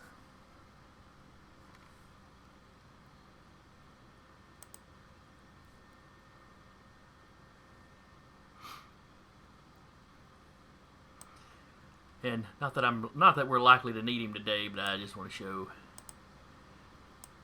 I have created a token for Stazka.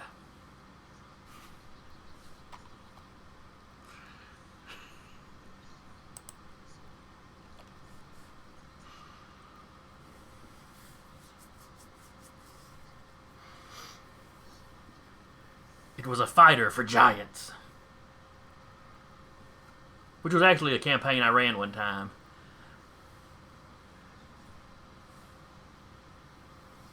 I ran a little sci-fi anime campaign one time that was, it was a giant mecha thing.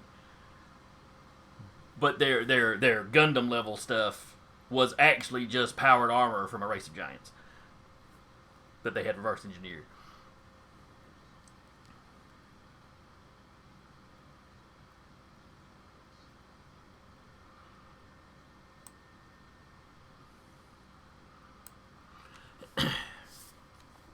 Anyway, so you unload into this cargo bay, or not cargo bay, but this hangar bay.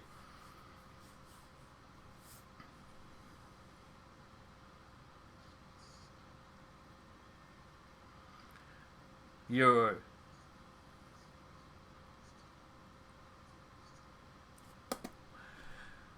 gunners seem to be glad to get off your ship. They are so sick of having to ask you to lock or ask you to unlock doors, and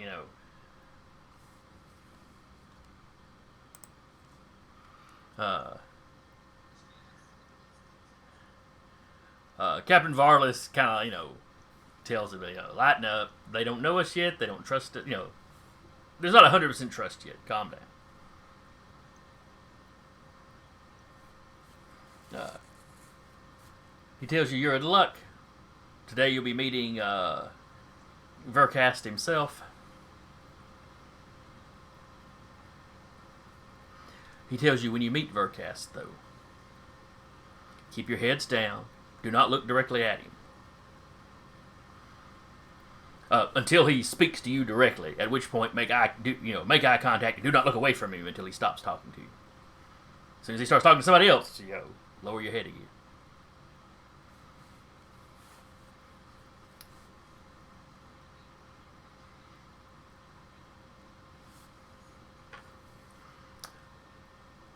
Everybody roll me insight.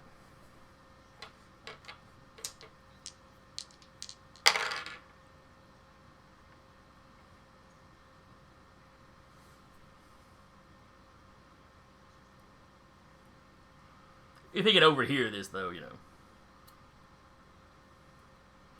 Alright, so. Okay.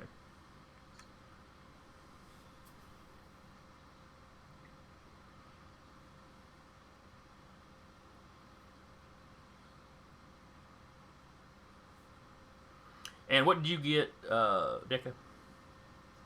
Okay. You were convinced of everything.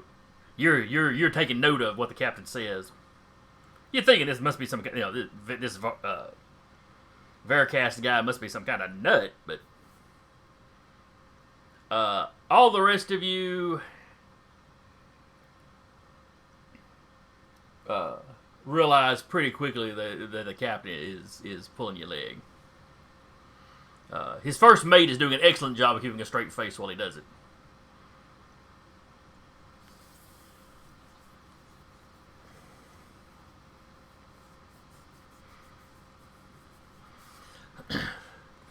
captain's like, what? No, that would be sexist.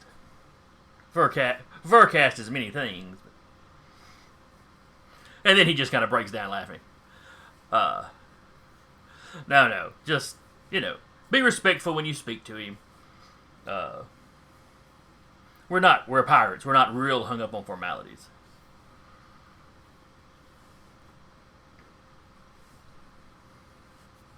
He goes, it's actually kind of odd. Someone should have met us down here by now.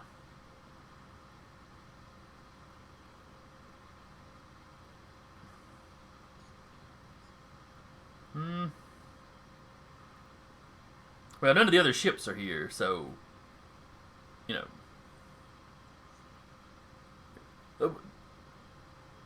it's possible we've been out of communication for a little bit, for a couple of days. Going and coming from the base, we tend not to send direct communications, as not to let anybody, not to give anybody methods to track it down. But even if all the ships are off making a run, there's still right, there's basically a crew for the base. Some of the men are married and their families or their wives would be here, that sort of thing.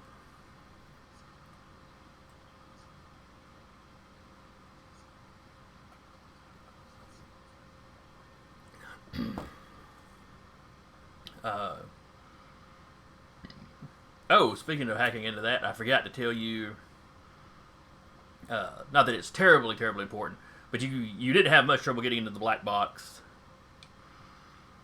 It had been reformatted not too long ago, but it did have the coordinates for the planet they found the VIP on, the planet they got the family from, the other couple little stations that's hit along the way, The current run they were on was still all stored on there. So,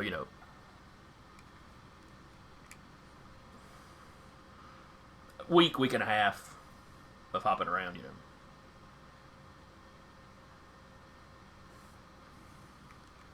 They unfortunately did not live in a system that had a crucible.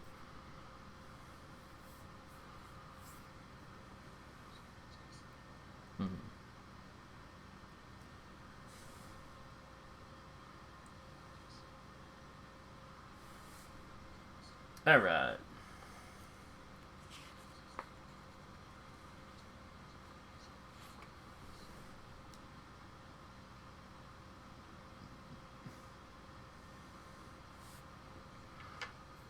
All right. What are you using to get into the system? Okay. Using Black Hat. I'm going to say that you are aware that you have bypassed a system lock.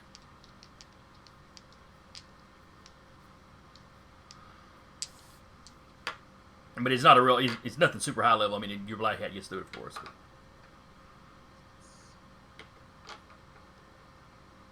Yeah. All right, so that gives you, and Black Hat gives you advantage. So that's the 22.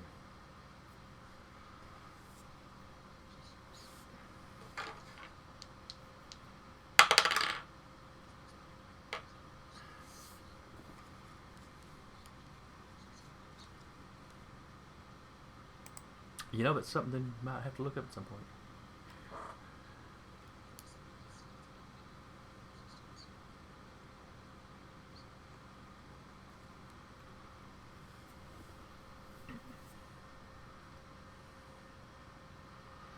Alright, so you successfully get into the system.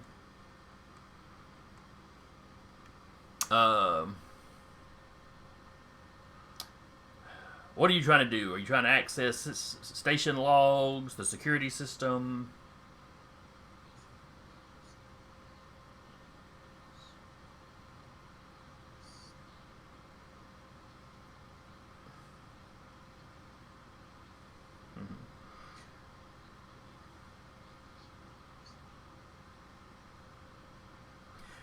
Checking the logs.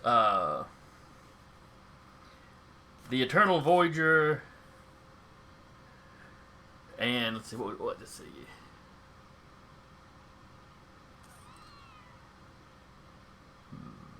What would Staska's ship have been called?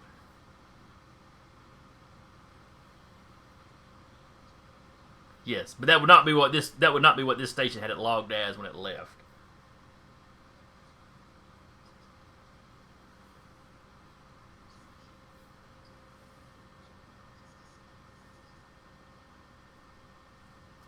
I was actually trying to think of like a feminine form of Staska.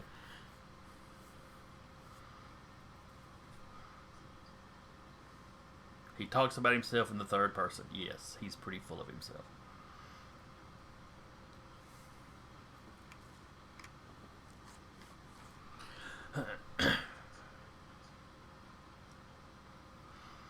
So anyway, Stadskana. It's the Stadskana.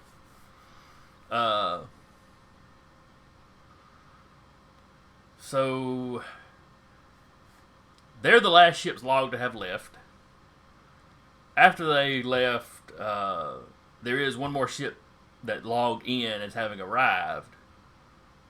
There's no record of it leaving, but you did not see it in the hangar bay.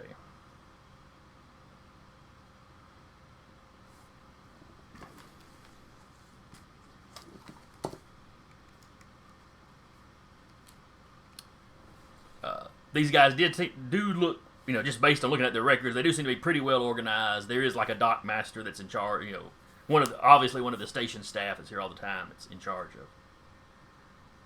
of keeping up with all that stuff.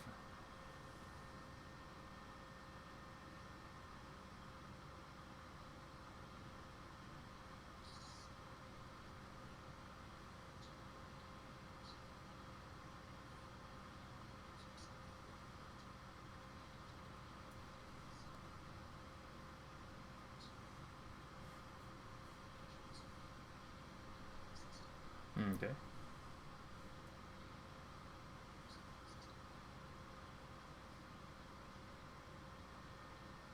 I didn't. I have not assigned it a name. It's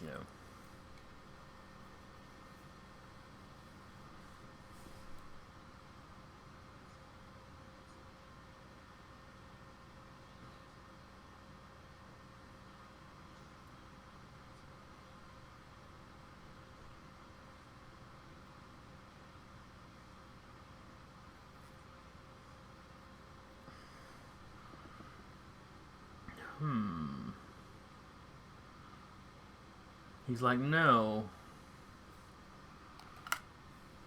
Our dock master's named Penn, and he is very particular about his records.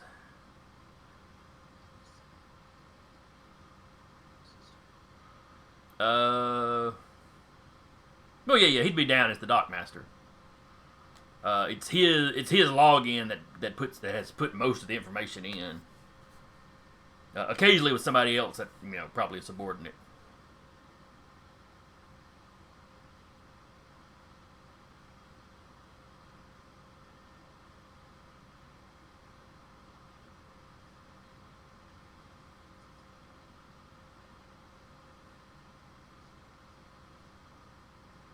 No, we counted up. We had guys. This guy's very proper.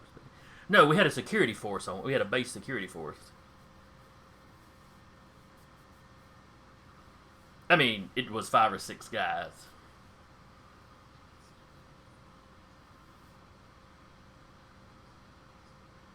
There should be a couple of them at all times. We had sent the signal that we were coming. Once we entered the system. So even if Primus Veracast did not come down himself, one of his lieutenants should have been here to meet us.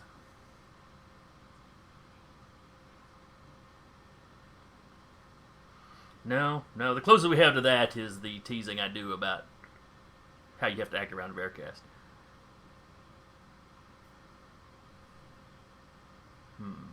He makes a little hand gesture, and all of his men kind of, they don't, pull their guns out on alert, but they draw them all, and it's kind of like,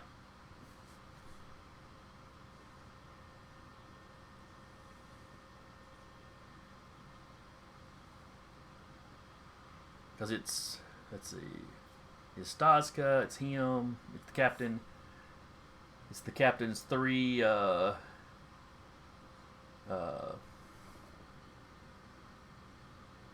Lachorta. I keep blanking on that race's name. You know, his 3 crewmen. You know, basically y'all's guest gunners, and the guy Aramato danced with, as well as the VIP.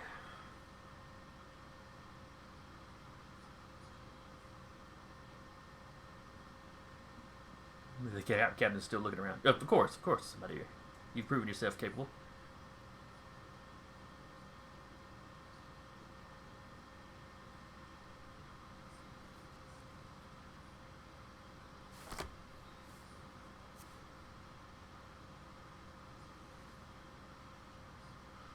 Yes, it's probably a good idea.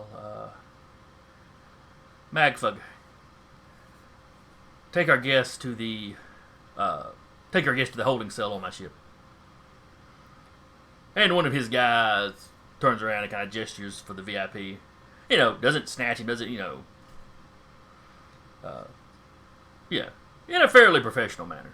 And the VIP is not resisting, or, he has thus far not been treated poorly.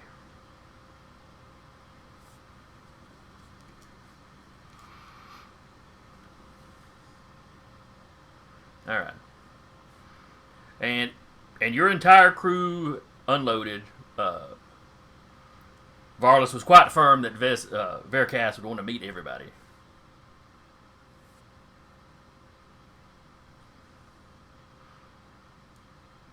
Yeah, Varlas, too many names to keep up with. Yeah, he'd been quite insistent that everybody came to meet Veracast. So Adrian, Jim, or excuse me, Midge.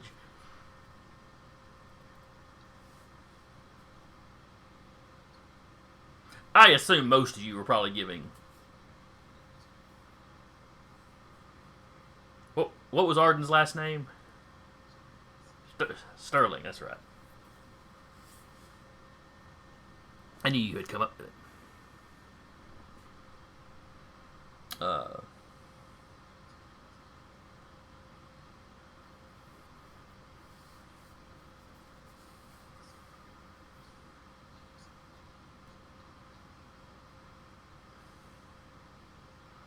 Yes, let's venture further in. But he gives a little start.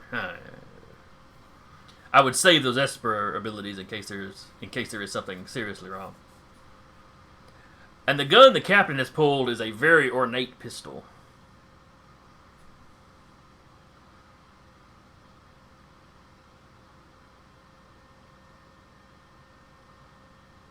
Almost what now?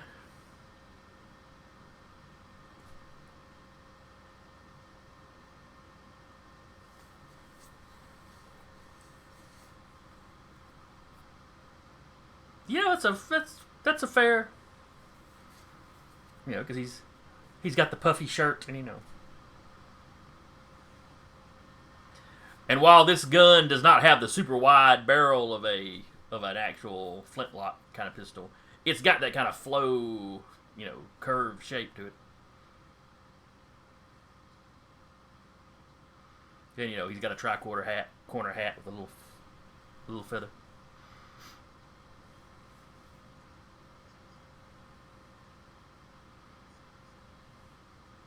Staska's outfit is, let's see.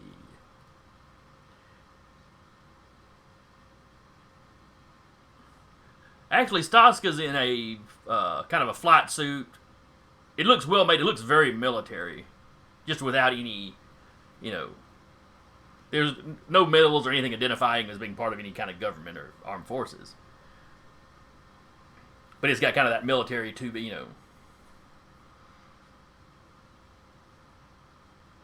No. He has a very dignified kind of military look to him. No. Captain Varlas would be the guy if you were going to compare somebody to Liberace.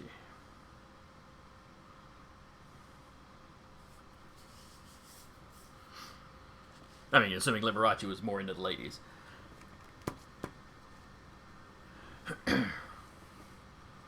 which rumor has it he wasn't. All right. You continue to march through a apparently empty base.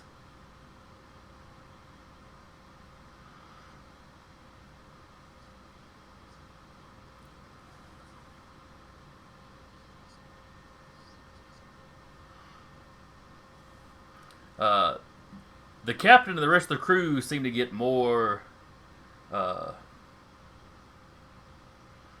jittery, a little more tense the longer y'all go in silence. The air isn't stale, but you don't hear any of the ventilation system going.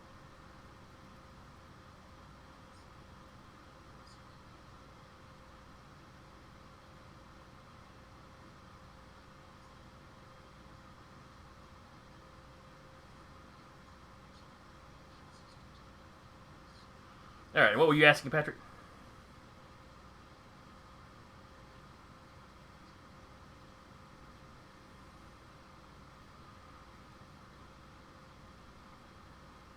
Okay. The computer system on the base has been system locked. With an Esper ability.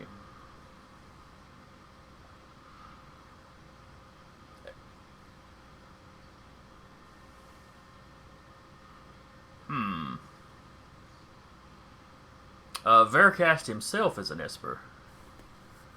Other than that, though, he was the only Esper that we had, and he has not shared with me the full level of his full capabilities. But he is not generally the computer guy.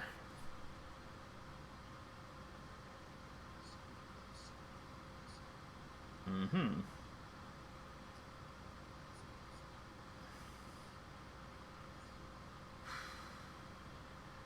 Any of the pirates we've hit?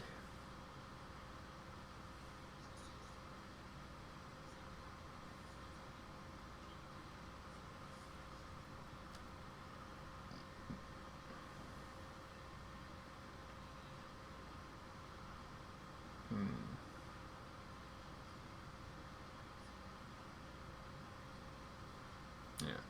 And as far as your question, as far as Adrian's question on not using ventilation, he's like, no, we keep the ventilation, the atmospheric controls, of course, are going all the time.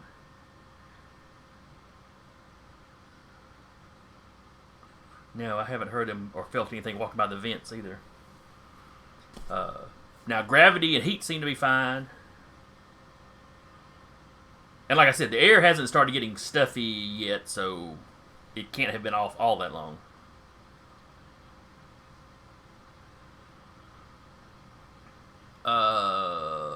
It arrived like 4 days before you.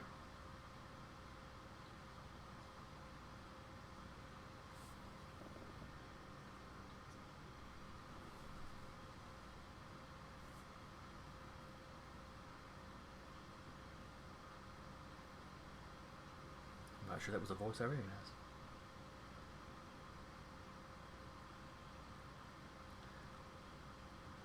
All right.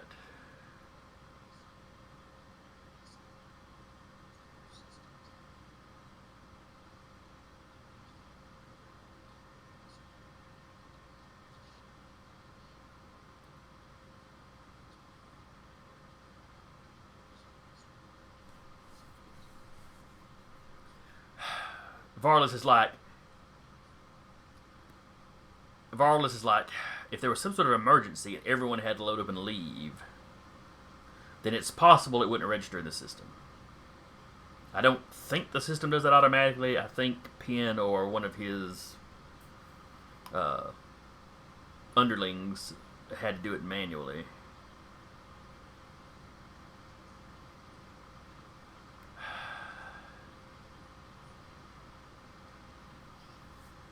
No, the captain's like, the station is actually, truthfully, seems to be a little better kept. It's like somebody's giving it a good straightening up.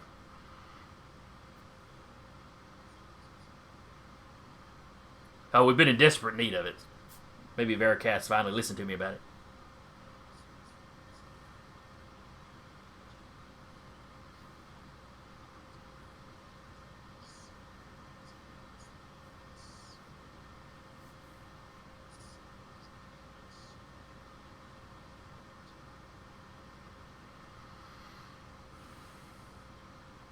Habits like what?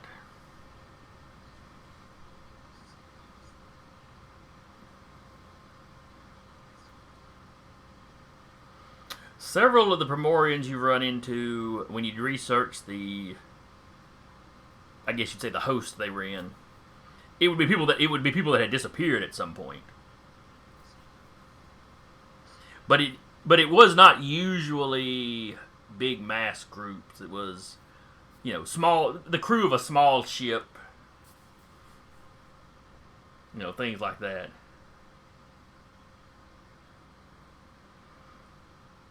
And while this is not like a full-size space station, you're still talking probably 100 people or so, living here.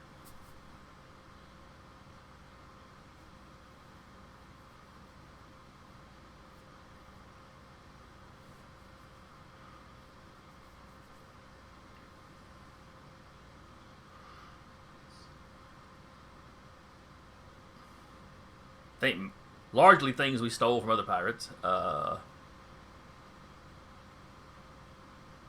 They look for, tech, easily moved goods, art,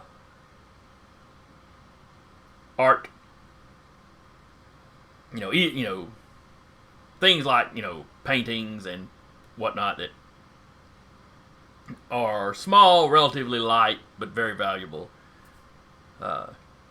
Truthfully, he's surprised by how much art and like historic artifacts they have gotten from the Scarlet Dust Pirates. Somebody in charge of those people are really into collecting that sort of thing.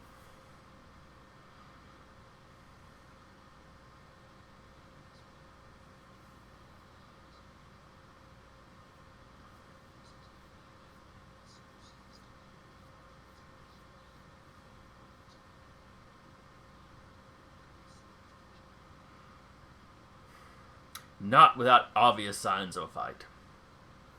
I mean, any of these people could potentially have an Esper hired that could lock the station down once they were on board. Yeah.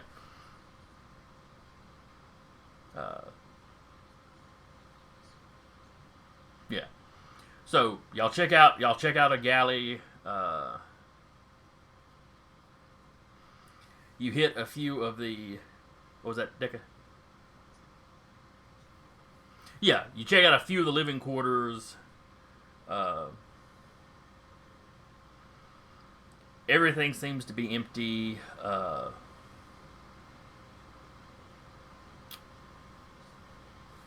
No, nothing looks like it's been searched. There is no food in the galley. There's no food in the living quarters. Right. Now, like in the living quarters, personal effects, personal data pads, a few books and one or two of them, pictures of families and friends, that kind of stuff is still sitting. You assume where it was sitting, sitting in places that make sense.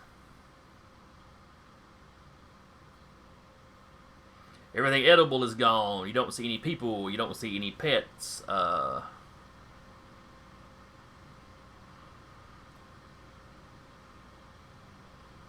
You find in one of the living quarters, you find an empty aquarium with the little air bubble thing is still going.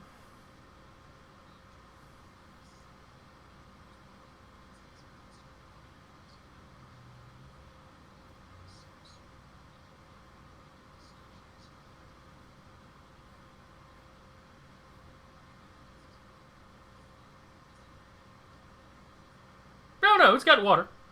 It's got water. The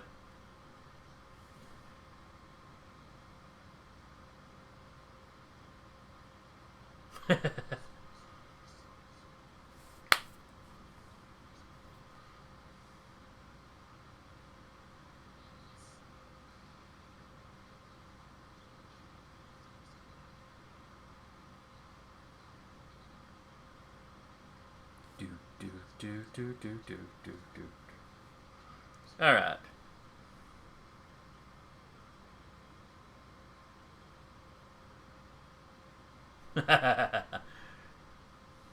You're like, hold on just a second. Summon giant robot.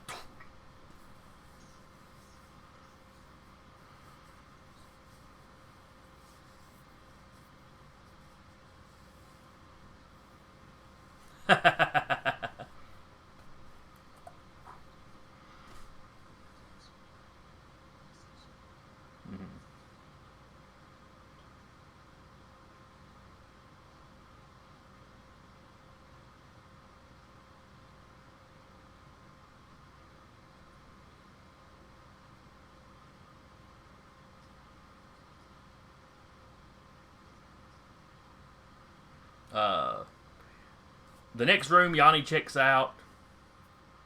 Everything's neat and tidy. Bed is made.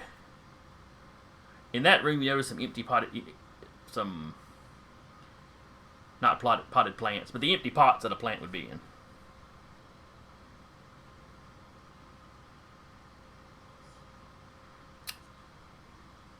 It's an empty pot. The dirt is gone as well.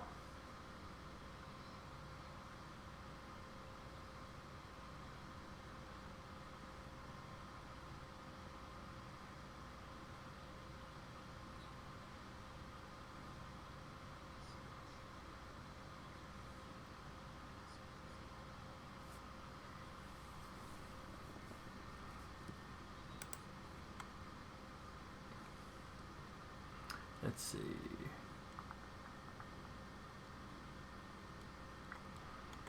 Go ahead and give me. Give me lore.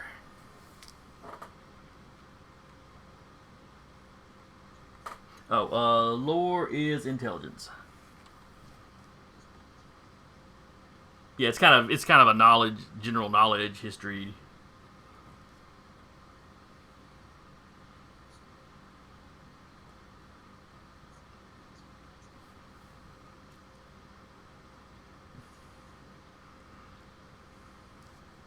All right.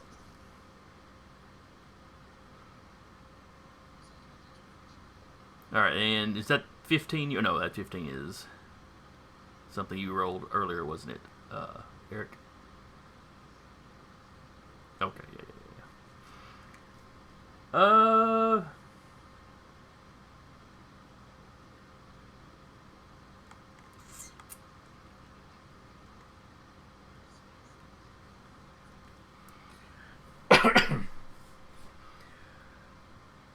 There's nothing necessarily that strikes you as this creepy.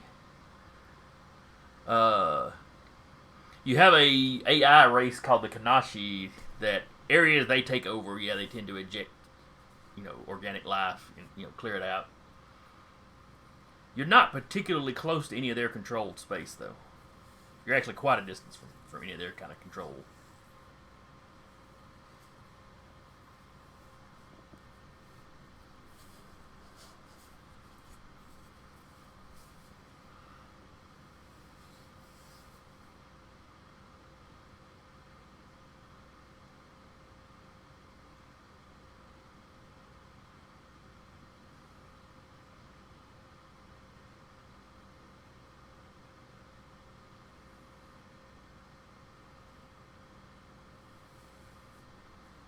Okay, give me a. Let's see. What would science basically be? We got. Oh, definitely intelligence. Let's see. We got xenobiology, which would be good for if you were scanning for, something organic in the air.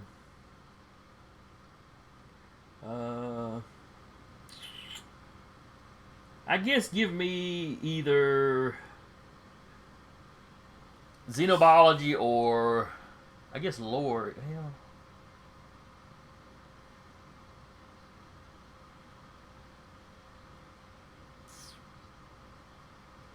Roll me investigation. Seems like you should have a more general science skill, but xenobiology is about it. That computers.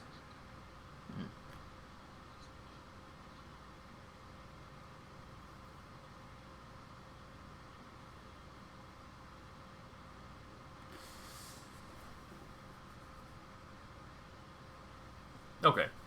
So you're looking for anything weird in the air? You don't detect any unusual microorganisms. There are microorganisms in the air, though. Just nothing unusual. Let's see. The air quality is still good. Again, implying that the air flow has not been turned off for too long. I mean, it's a decent sized station. It would take a little while for the air to get stale if nobody was in here breathing it, using it up. Let's see.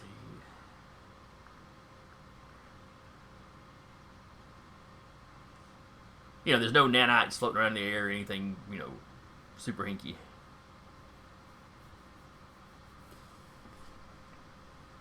There's some stuff that's been added to the air, clearly, kind of,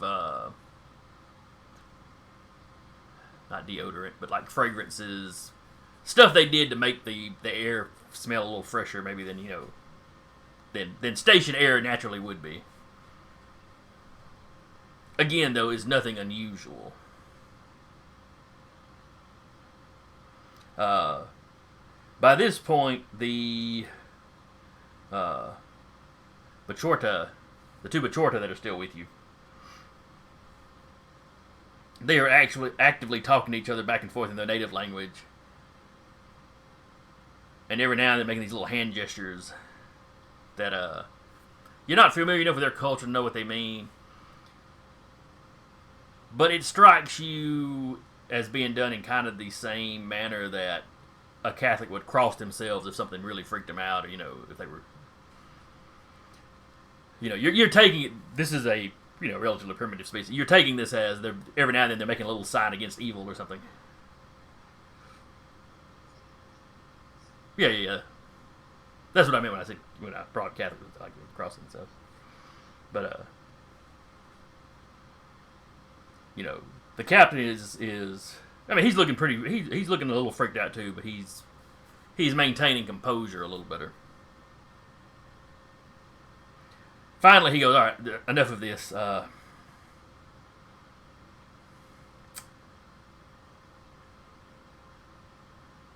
was that? Oh. Eventually, the captain goes, all right, enough of this. Hopefully Veracast won't get angry with me sharing this, but there is a safe room that only he and we captains knew about. If anyone is still here, that is where they would be holed up. Follow me. And he...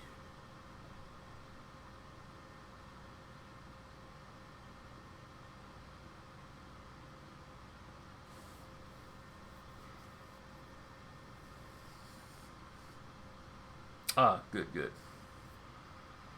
We knew getting some more Escorts would be useful. And you move very quickly and relatively quietly.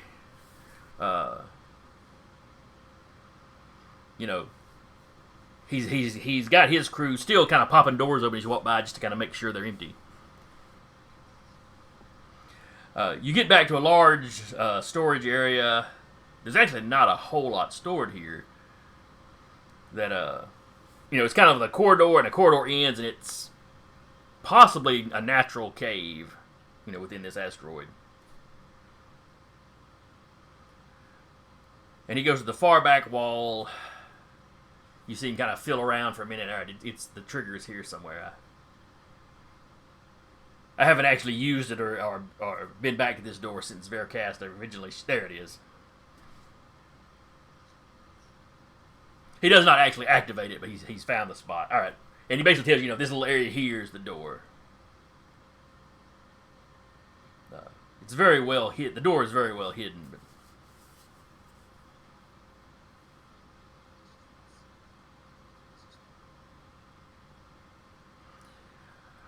On the other side is a room about 50 feet by 50 feet. It's nearly a perfect square. There's bunks down one side. There is one little kind of closet-sized area that you assume is like the facility, the toilet, whatnot.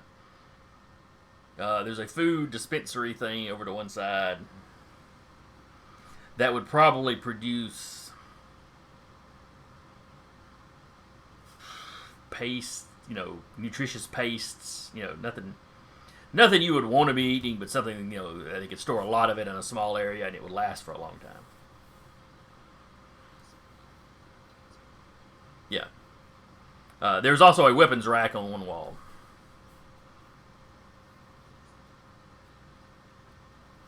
There is one man in there. He is sitting in one of the back corners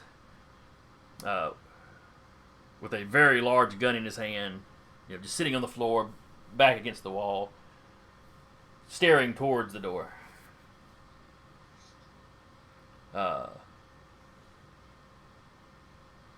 He does not look like he's taken an advantage of the shower in a few days. Doesn't look like he's shaved or really kept himself up. He's kind of wide-eyed.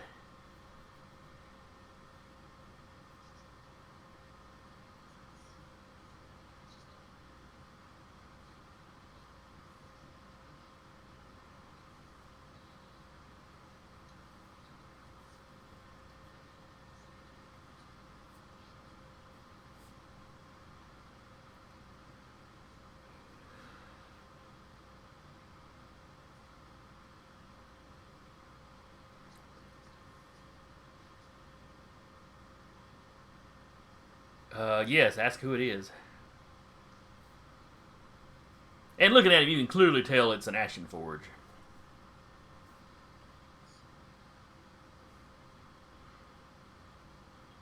That is probably Veracast. He was the only Ashen Forge we had.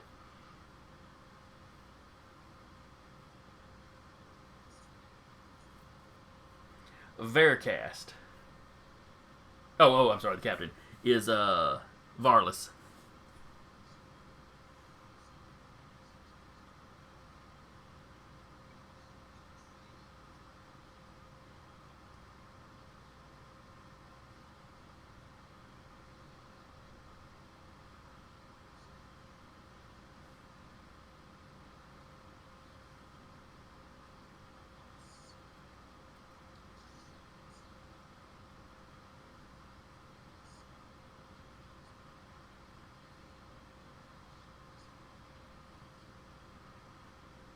He screams and kind of shoots in the general direction of. Did Yanni become visible, or is he just starts shooting in the general direction of the sound? I mean, just as soon as it starts talking, it's ah.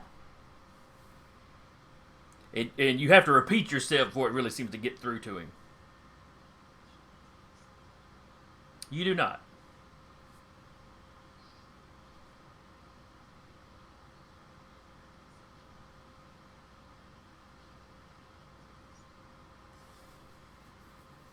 Wait, you said Varlas is out there?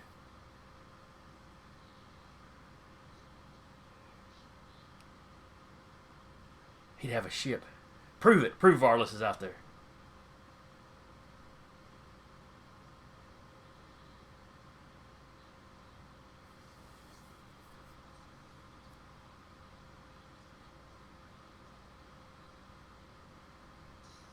Watch your mouth.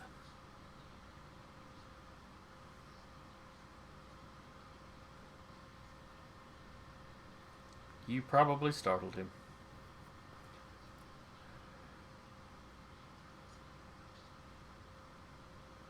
It was a clip. It was a clip. It wasn't at the door. It was at wherever Yanni was located. Give him this code, and the captain recites a little code phrase.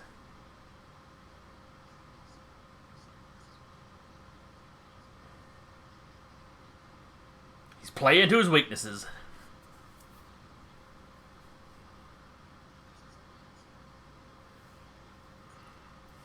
He's not a ladies' man.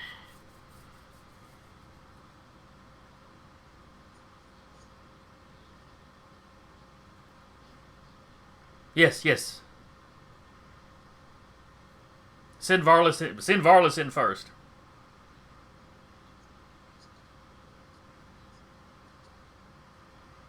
Psst.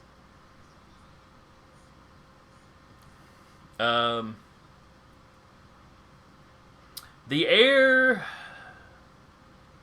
There's a little odor coming from,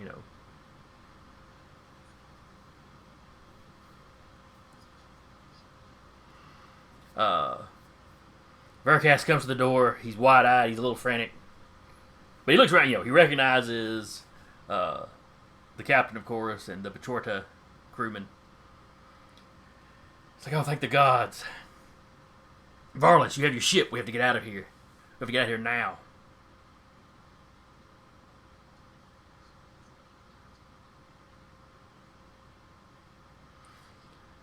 When I realized what we'd woken up, I ran for the safe room. Everyone else is gone.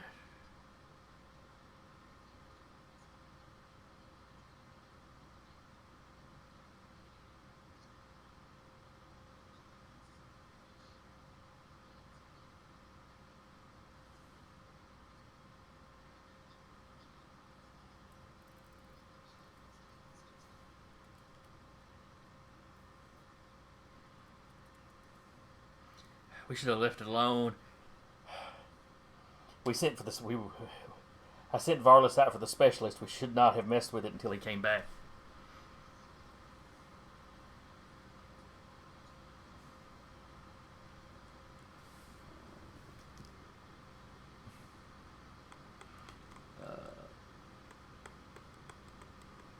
I don't. It's not alive. Some kind of let's see, what would he call it? Automaton, yeah.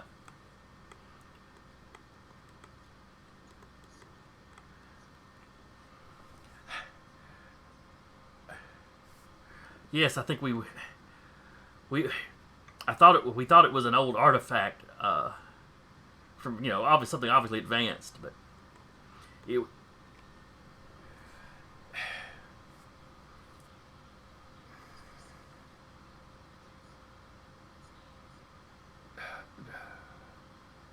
No, nothing I can access right now. I didn't dare bring a data pad in there. They might have detected it. It's the Kanashi.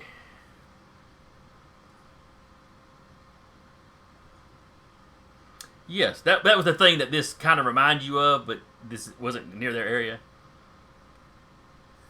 And he starts describing a device roughly. Think of a 7-foot tall egg, but not quite as fat at the bottom. Fatter at the bottom than at the top, but not quite as fat as like a chicken egg. Yeah. But it was some kind of like replication device. It started building other things using the supplies around it.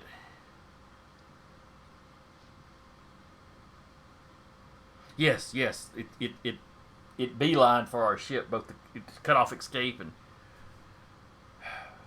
Wait. If the ship's completely gone, though, maybe it used the engines to leave itself. Maybe it's not here. Maybe we're safe.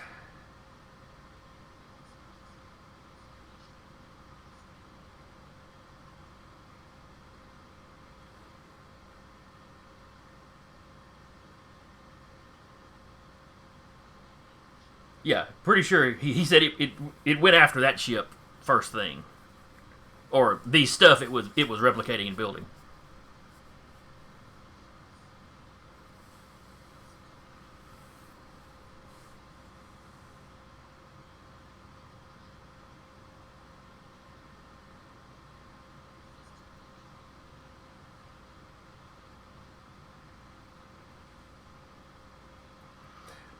Nothing you've seen up to this point would have the Pomorian involved with the Kanashi at all.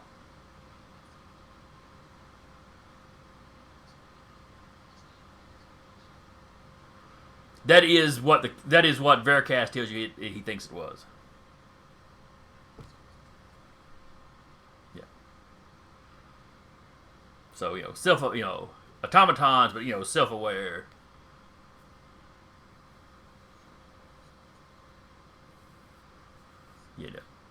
Yeah, the Kanashi are. Imagine Skynet in space. Imagine some culture got taken out by a Skynet, and then it decides to start expanding throughout the universe.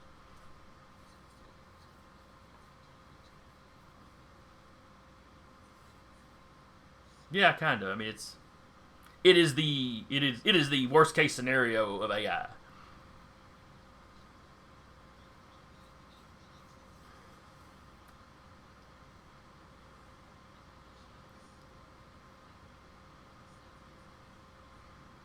All right.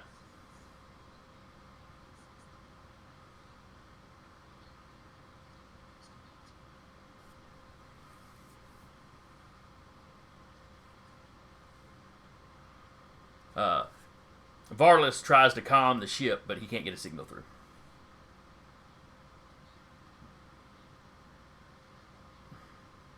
That is an Esper ability.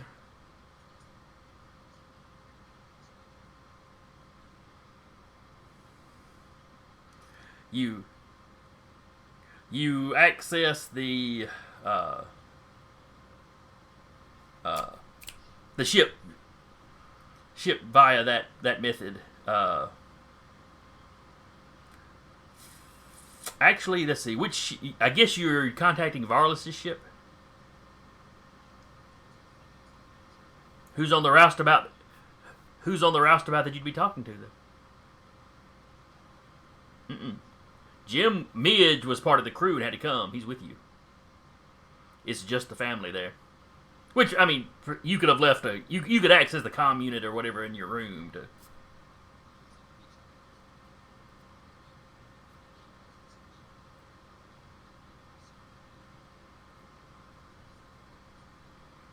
Okay, you could access it. You could access its cameras and sensors or something then. Okay. So you can use the roustabout's computers just like if you were sitting there. Gotcha.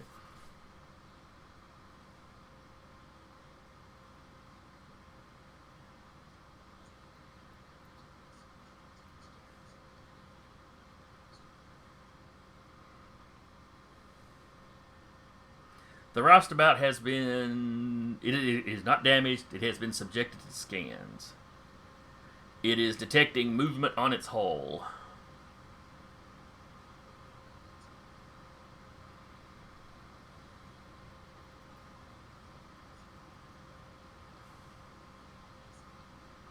Yeah, don't know that he could necessarily pilot it that way.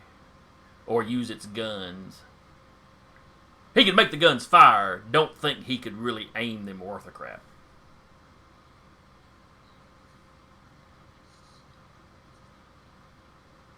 And everybody stops. When everybody sees that tense motion, everybody kind of stops.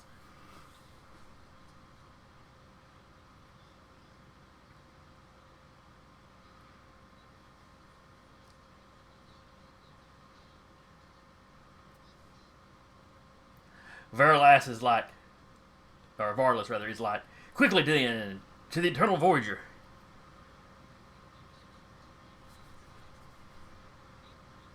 I know things are tense. There is no need for...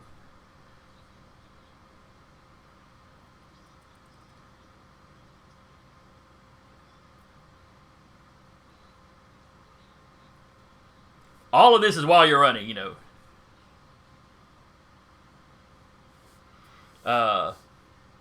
Give me... Because you have access to all the roustabout systems.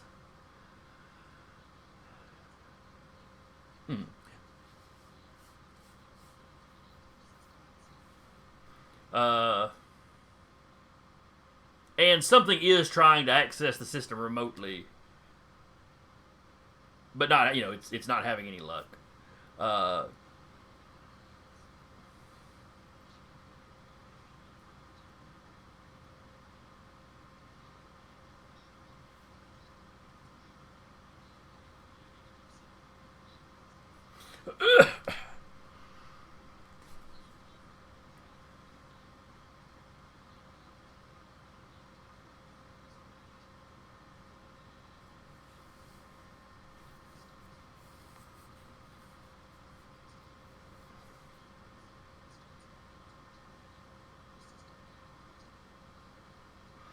All right, give me a perception check.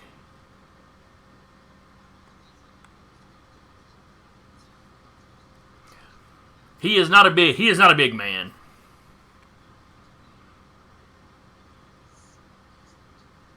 Yeah. So yes, with an 18 and truthfully just your strength, you probably didn't even have to roll. Yeah, you just throw him over your shoulder.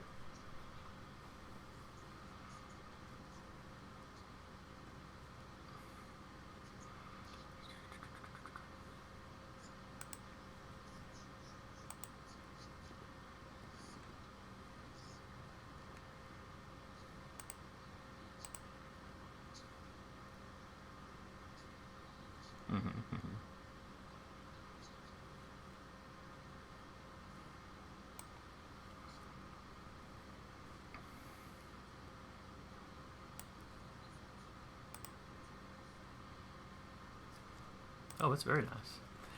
So, what you see, if you look on the, I think we still have the roustabouts map up. Not that it's streaming, but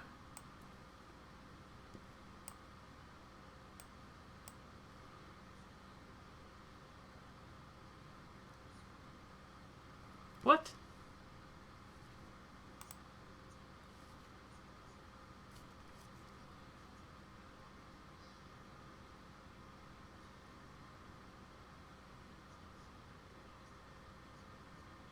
Okay.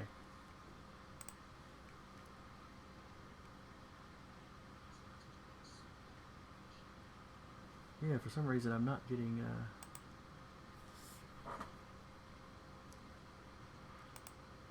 Is this Only no one else is showing up.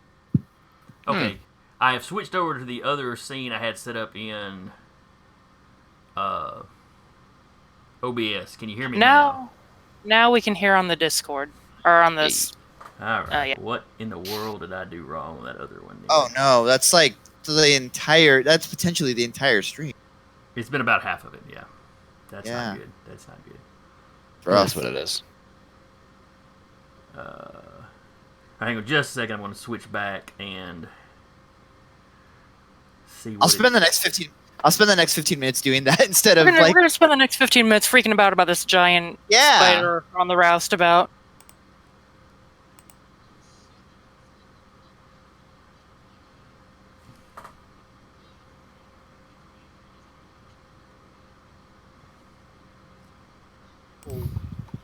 Uh, That Okay, thing is- now I think we're not hearable when you switch to the 4.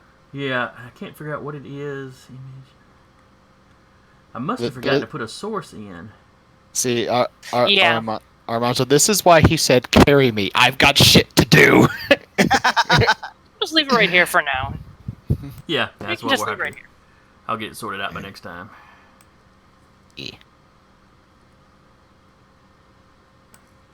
I just picture him like dramatically leaping in there, like just. Because we're like literally turned around and like jumped to try to get on his shoulders. Oh no, I picture you like jumping onto my into my arms. Like it's almost like halfway romantic, and I'm just like, oh, and I put you on my shoulders, backpack carry you. All right. So anyways, these Bridal what you style. see crawling around on the roustabout, on the Eternal Voyager, on Staska's It's Spider. on all of them. are these mecha spider things. There's- Oh, One Oh, on each. are they all that big? No! I swallowed up that size just to let you see it good. okay. Okay. that's, I was that's about to fair. go. Those are some big spitters. Less concerning. Still concerning. Less concerning.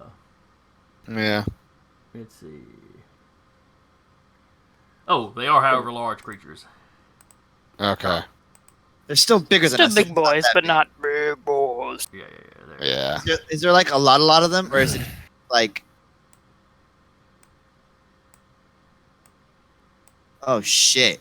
So that's the size of them compared to, say, a person. I'm still uncomfortable. Yeah. I can kill it. Let's don't get cocky. I can kill it. On Not the, with Adrian I'm in my about arms. to say, on the plus side, that leaves us with like 5 people from this pirate crew that needs to die. We'll use them as shields, and then we have our own pirate base. Yeah, Tough talk basically. Tough talk for someone who's not in control of their own body right now. Just yeet Adrian at them, Whoosh! But swing him around. He's a melee weapon now.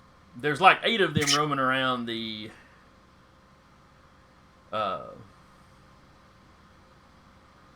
roaming around on the various ships. They're already taking Staska's fighter apart. Oh No, not Uh, Saskana. Staska! The Okay. the Eternal Voyager, they don't. There's one perched on it, but it does not seem to be. It doesn't. It's not visually doing anything as of yet. Okay. One on ours. And there's a couple crawling around on the roustabout. not physically doing anything to it, but you know from being inside the system that it's trying to gain access, but your system lock is keeping it out as of right now. Which is why he is now mentally in there to fight it if it does get through that. Or are we gonna do something stupid? Extremely. These spiders are, you said, largely robotic in nature, correct? Yes, large automatons. Now, you know the Kanashi are all self-aware. You know, it's not like taking over a regular drone or anything. I have other means. Oh, yes. You've got that thing that even the self-aware ones you can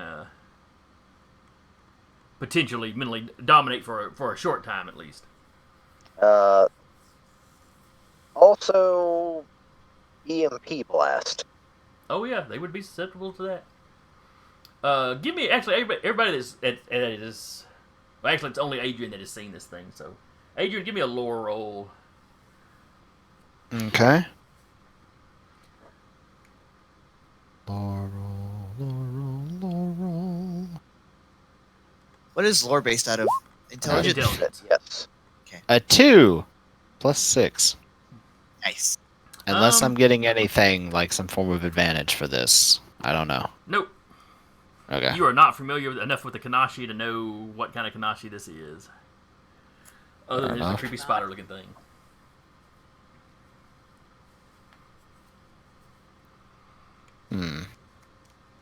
Basically, you're making a roll like you would make in D&D to identify a monster. Well, yeah.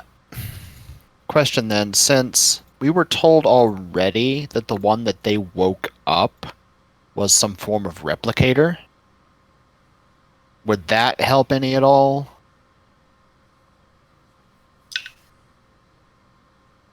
No.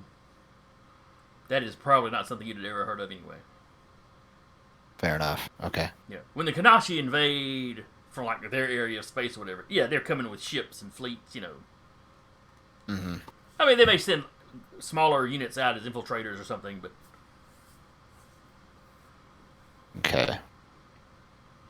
you don't know if maybe the pirates stumbled across, you know, a machine that they used to build more of themselves, and you know they started it up and they just started cranking some out, or you know. The real question is, where the hell's that machine then? That would be a good question.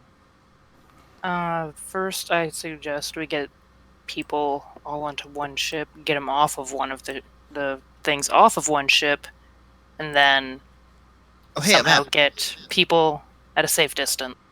So yeah, you arrive basically in this area. You know, coming from this door here. Mm-hmm. Am I so big? Because I do not have the grid set up for this map, so just shrink yourself down. Just shrink yourselves down where you fit in a square is fine. I don't know how, but it's been done and I appreciate it. Because the grid alignment tool never actually aligns to the grid worth anything. Yanni is huge! Yanni will save us all! That's what happened. So is Adrian. Yeah, but he's unconscious. It's Mecha King Yanni. I hope right now. I hope you all know I'm eventually going to deposit Adrian somewhere so I can properly fight. Oh yeah, it's expected. Just put him in a corner. No, grab him by his ankle and just swing him. Yeah, he's now a melee weapon. He's a flail. I have played in a GURPS fantasy game where the ogre was using a unconscious dwarf as a brain. There we go. Dwarf tossing. Time honored. The guy playing the dwarf kept having to run off to do something because he was like involved in the con or whatever that it was at. Yeah. Yeah, that was the excuse anytime he was gone. By the end of the game, the ogre had a little leather harness made, so he was wearing the dwarf on his hip. Yeah, and then the guy comes back to the conclusion. The dwarf wakes up, climbs out. Where's the roustabout in this scenario? You will need to be making your way through these doors down here. It's still a good ways off. Oh, okay. Y'all were poking around for a while. There's gonna be a shitload of them in here, isn't there? Oh, probably. Oh, there's several. That's why you end up stopping right here. And it's 8:54, and we wrap up at 9, so we're gonna go ahead and wrap here. As the running cat will be like, we're gonna get everyone onto one ship and get that ship at a safe distance. Oh shit. So I'm going to put Adrian like here. As soon as I like see anything vaguely a threat. That's more. Mm-hmm. Oh yes. That's terrible. Those are things. Those are things. That's more things. That is more things. Be like, actually, can you just kind of punch Adrian to wake him up? We'll see if that works when we need him. Gently punch Adrian. Adrian suddenly disappears in a burst of lightning because that's one of his powers now. You can't thunderstep your way from your problems. It's Well, not called Thunderstep, it's called can Data you? Shift. His powers tell him he can get out of here. The rest of you guys are screwed. I mean, I can kill enough of them and that I would feel good about dying. Okay, that is... This is a No. No. I have a question good idea. for the DM while you're putting these things down. Oh, fuck you. What? You remember that guy? Yeah, I do. It is not the And same you're not model. there It is not the same model of robot that it was representing before. It's just the robot that I already had loaded into robot. That robot has traumatic situations attached to it. Mm-hmm. You murdered that robot. Mm. It was just doing Yeah. its job. Okay. Adrian- Adrian... Adrian's okay, gonna be like right there. yeah. And I do have a question, though, because it doesn't state in the book. The power I got at 6th level is called Data Shift. It's like it can use the energy from any nearby electronic devices to react towards being harmed. Choose an unoccupied space within 5 feet of any electronic device or electrical wiring. It doesn't say what the range on that is. What power is that? It's not power, it's something I get for being a ghost technomancer. Okay. Data shift. It's Data Shift. Let me write Can that use it once per long rest. Okay, I will read up on that. I don't know off the top of my head. I will read up on that over the course of the next week. There you go. Patrick, what was it you were trying to say? Did we go up to 6th level? Because I'm still at 5th. Yeah, we're 6th. We've been 6th level for a while. Well, I think he missed. He may have missed the last episode with the hunter. Okay. So yes, Patrick, level your character up before next time. It's actually caught in a dangerous situation now. So All right. So anyway, we will wrap here with this situation starting up. Next week, we hopefully won't have the sound situation we had this week. I don't know. Hopefully. I don't know what I did wrong. Well, I'll sort it out. So, to y'all watching that hipped us to this, thanks for the heads up. Thanks for watching. Be back tomorrow, and I believe we will continue playing the Big Eyes Small Mouth mecha game. And then Maddie has her Curse of Strahd on Thursday. hey, I'm in that. Yeah, you are. Isn't that? I think you're in the Curse of Strahd one too, aren't you? Yeah. So you're just gaming a lot. I'm telling you, I play a lot now. Let's see. Horrible Nothing over the problem to weekend that I have. know of. Cap will be back Monday with the Escorts. And then, us again that next Tuesday. So, thanks for showing up. I hope everybody had a good time. I had fun running. And we will see you next time. Alright, see ya. Bye.